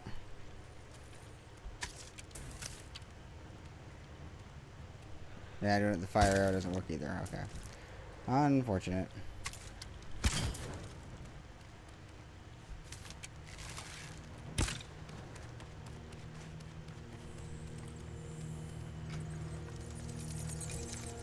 Aha. Trying to hide this from me? Who do you think you are?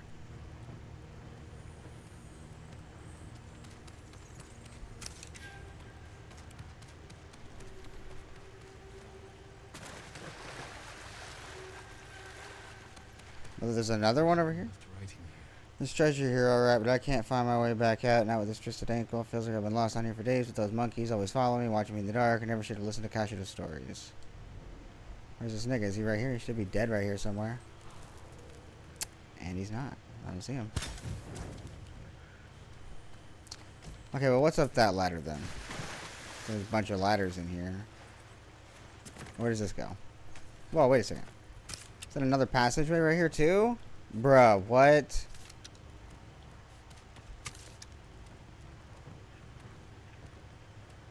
Monkeys and treasure.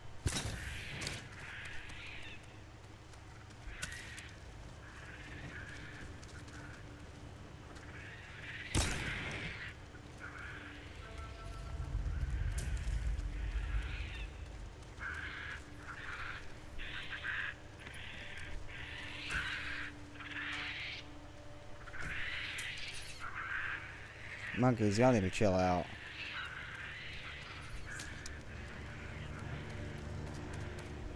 Okay, where does this go?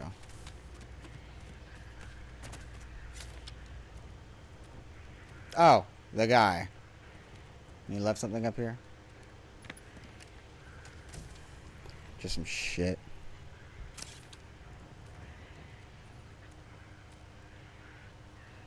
Poor dude.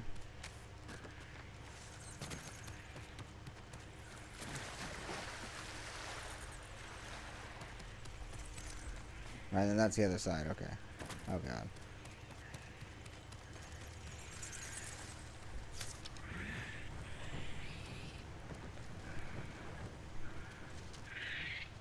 That's not a person. That's a piece of treasure. Okay. Doesn't look like there's any brazier in here. There it is. 8. Nice, I can finally get my AC back on.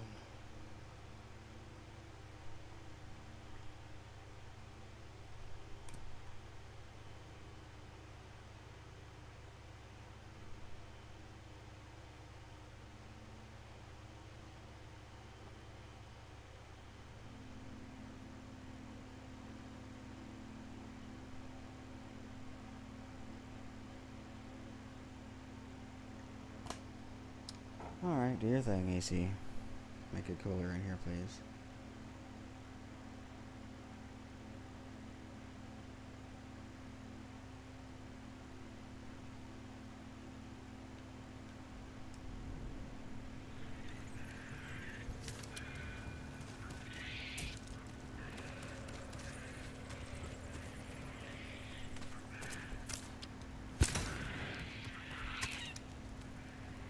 Damn, another dead guy. Or at least the monkeys don't eat him.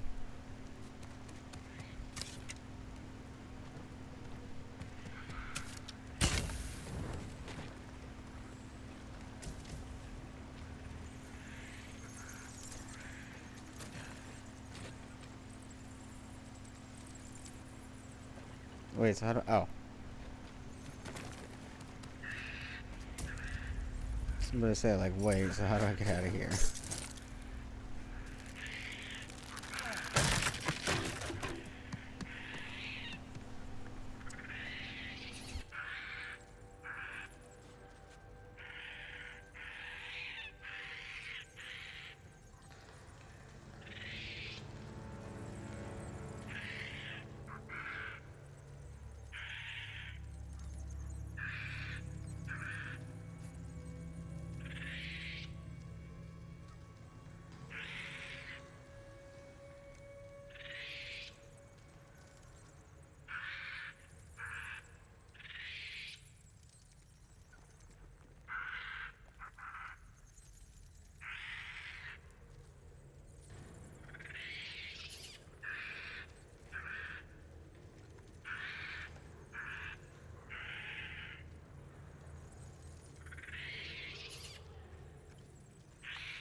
Okay, I think that's a little better for me, at least.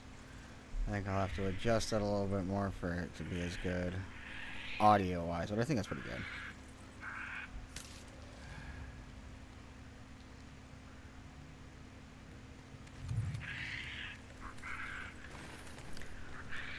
good.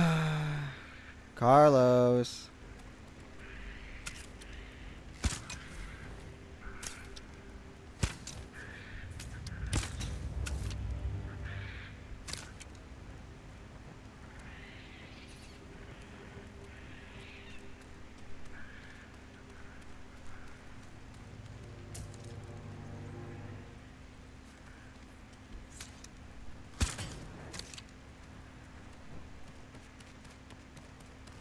Jeez, how deep is this fucking cave?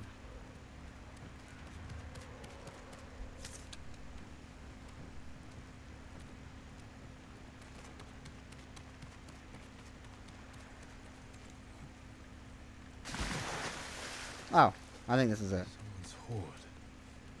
Must have taken years to collect.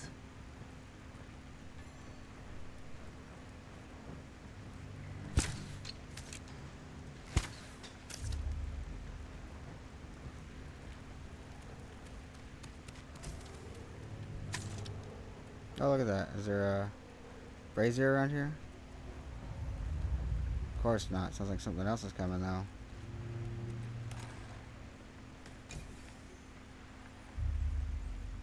This doesn't have anything in it, so...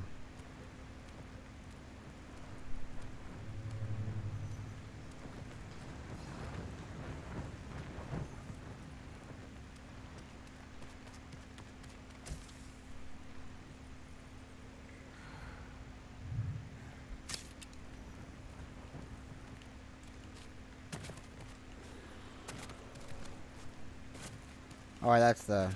Never mind.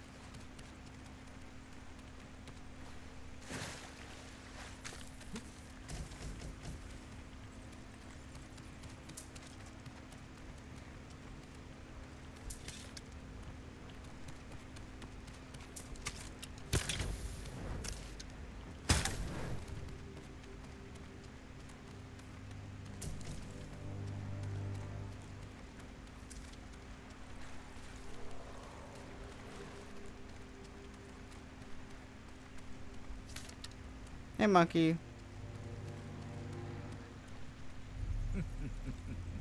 I have seen you. Black Hand Riku. Bruh, what is this, dude? Another hunter, desperate for my armor and the power of the Sarugami. Black Hand Riku, you survived.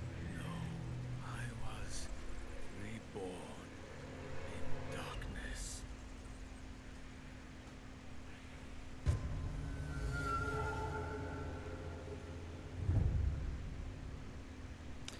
Duel in the pit of darkness. Okay. You're blind. This isn't a fair fight. No, it is not.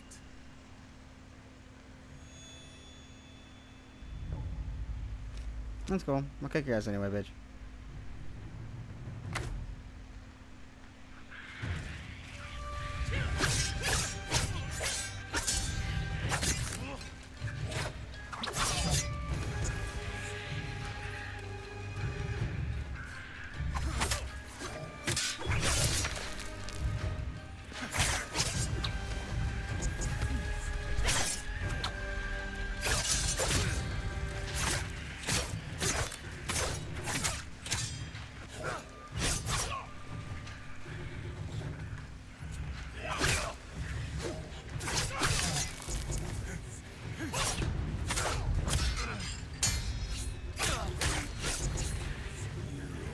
Never see the sun.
Dude, like, that's bullshit. Again, bullshit. Like, I'm literally double tapping. Like, I find that shit just fucking crazy. Like, I'm literally double tapping B, and instead it just doesn't allow me to fucking dodge, so he smacks me.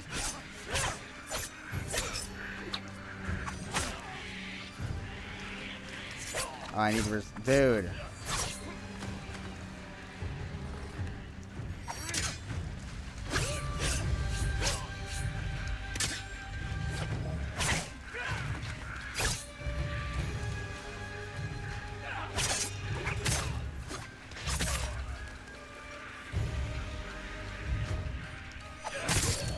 Sorry, buddy. Good fight, though.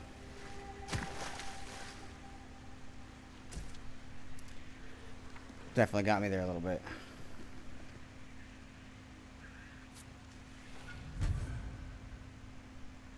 Setogami armor.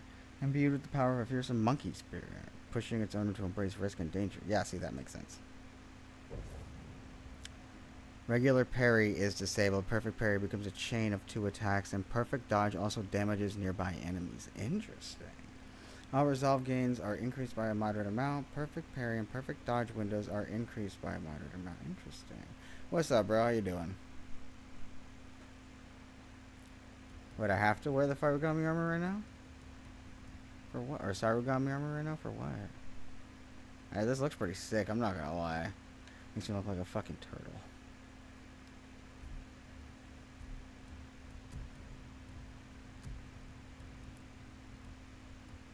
Hold on, I got a green one. It's perfect for this. Okay, hold on. There we go. Nice. Hell yeah. Okay, so what were the perks on it again? All resolve gains are increased by a moderate amount. I am going to add 25% to that. Regular parry is disabled. Perfect parry becomes a chain. Okay, so I'll add something to make perfect parries easier, something like that. Perfect parry and perfect dodge windows are increased by monitor amount. Oh, okay, so I guess I can focus on what's it called a little bit more resolve.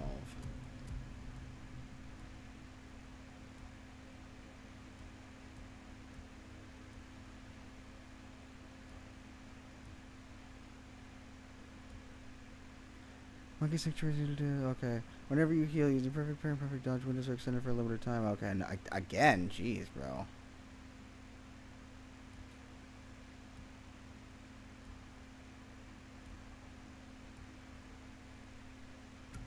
I'll do that, and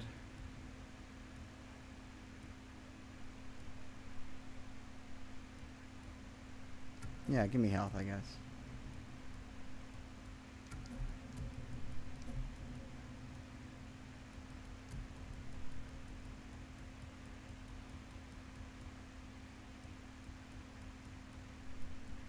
Looking for a very specific.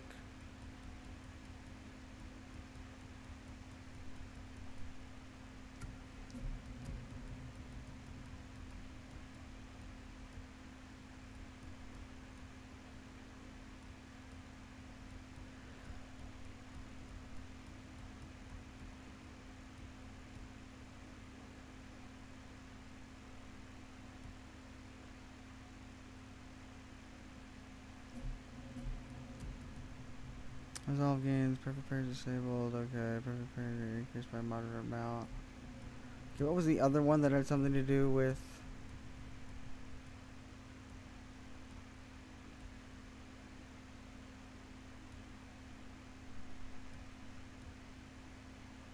Windows extended and then they're easier to perform on top of that? Fuck it, dude. Make it hella easy.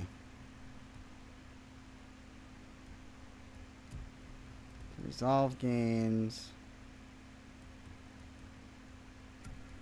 Bludgeoning, and then I guess we'll do broken barriers. There should be broken barriers too, I just never got it, I guess. Assure defense against Sadugami's forces. Okay, buddy. So nothing's happening? You just had it locked for no reason? Weird. Okay, something else must happen.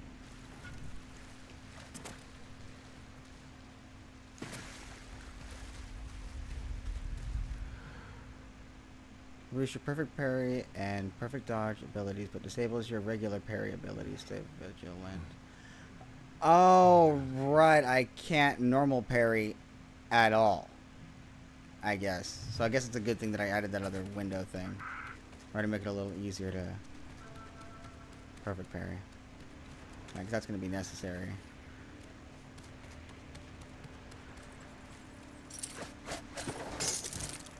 Get the fuck out of here, bro. Yeah, something's happening. Okay.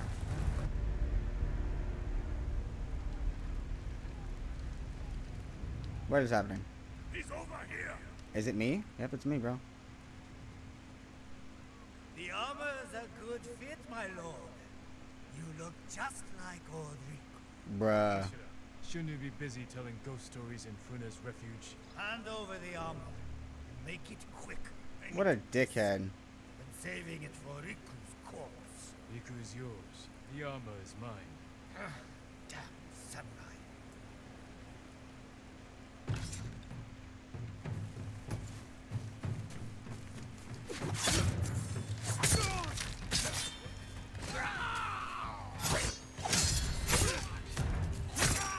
Look at that. Oh, that is sick as fuck. I gotta be honest, that's dope. I fuck with that, dude. This thing is actually dope.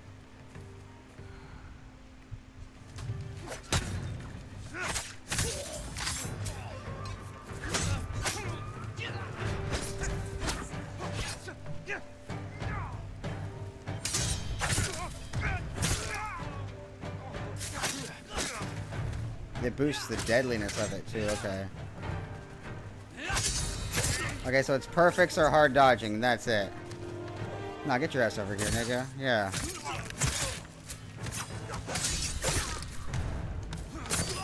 Oh, dude, and that's long as fuck, too. Oh, yeah, I forgot it disables normal parries.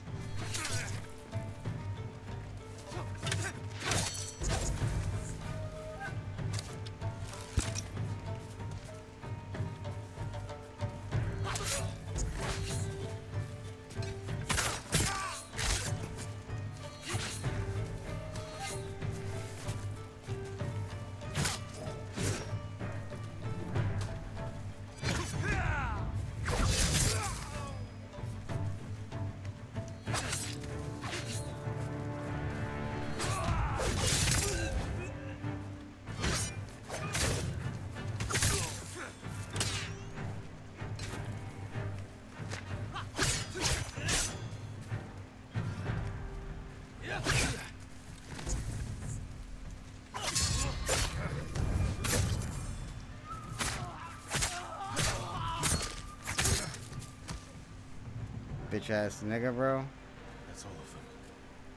Oh, and that's why he was a little hard. I didn't even realize it was Kashida. The Sarugami still inhabits the Amo.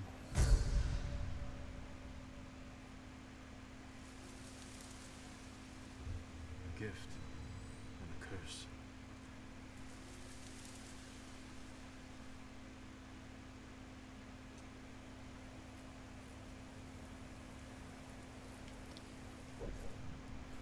I think I might do it again, then make it just a little easier. Take full advantage of it.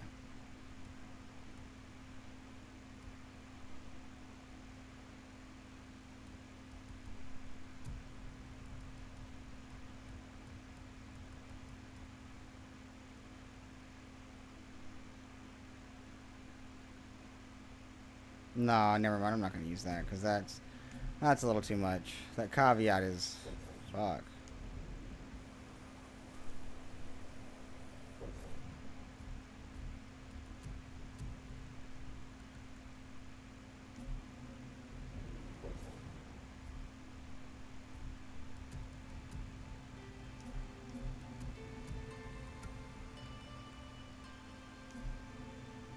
Nice.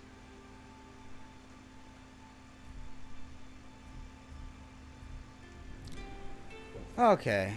Well,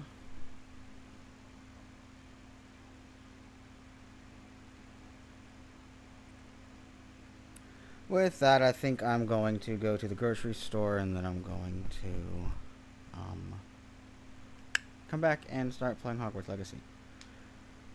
Probably won't play too much of it tonight, but I want to play a little bit.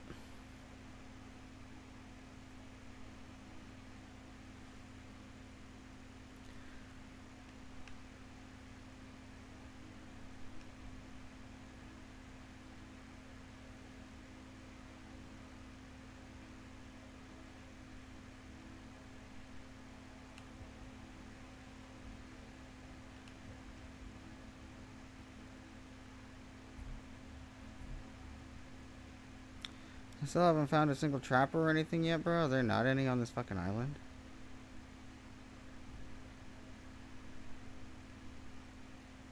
I guess I'll just have to keep exploring, bro.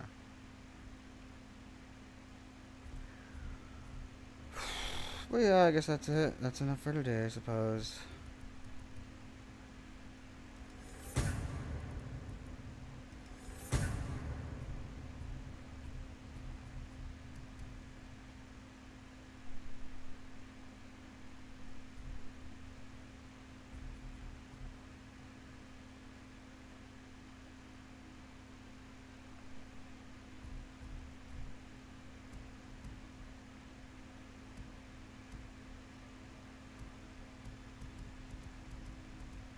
Yeah, I guess I'm done.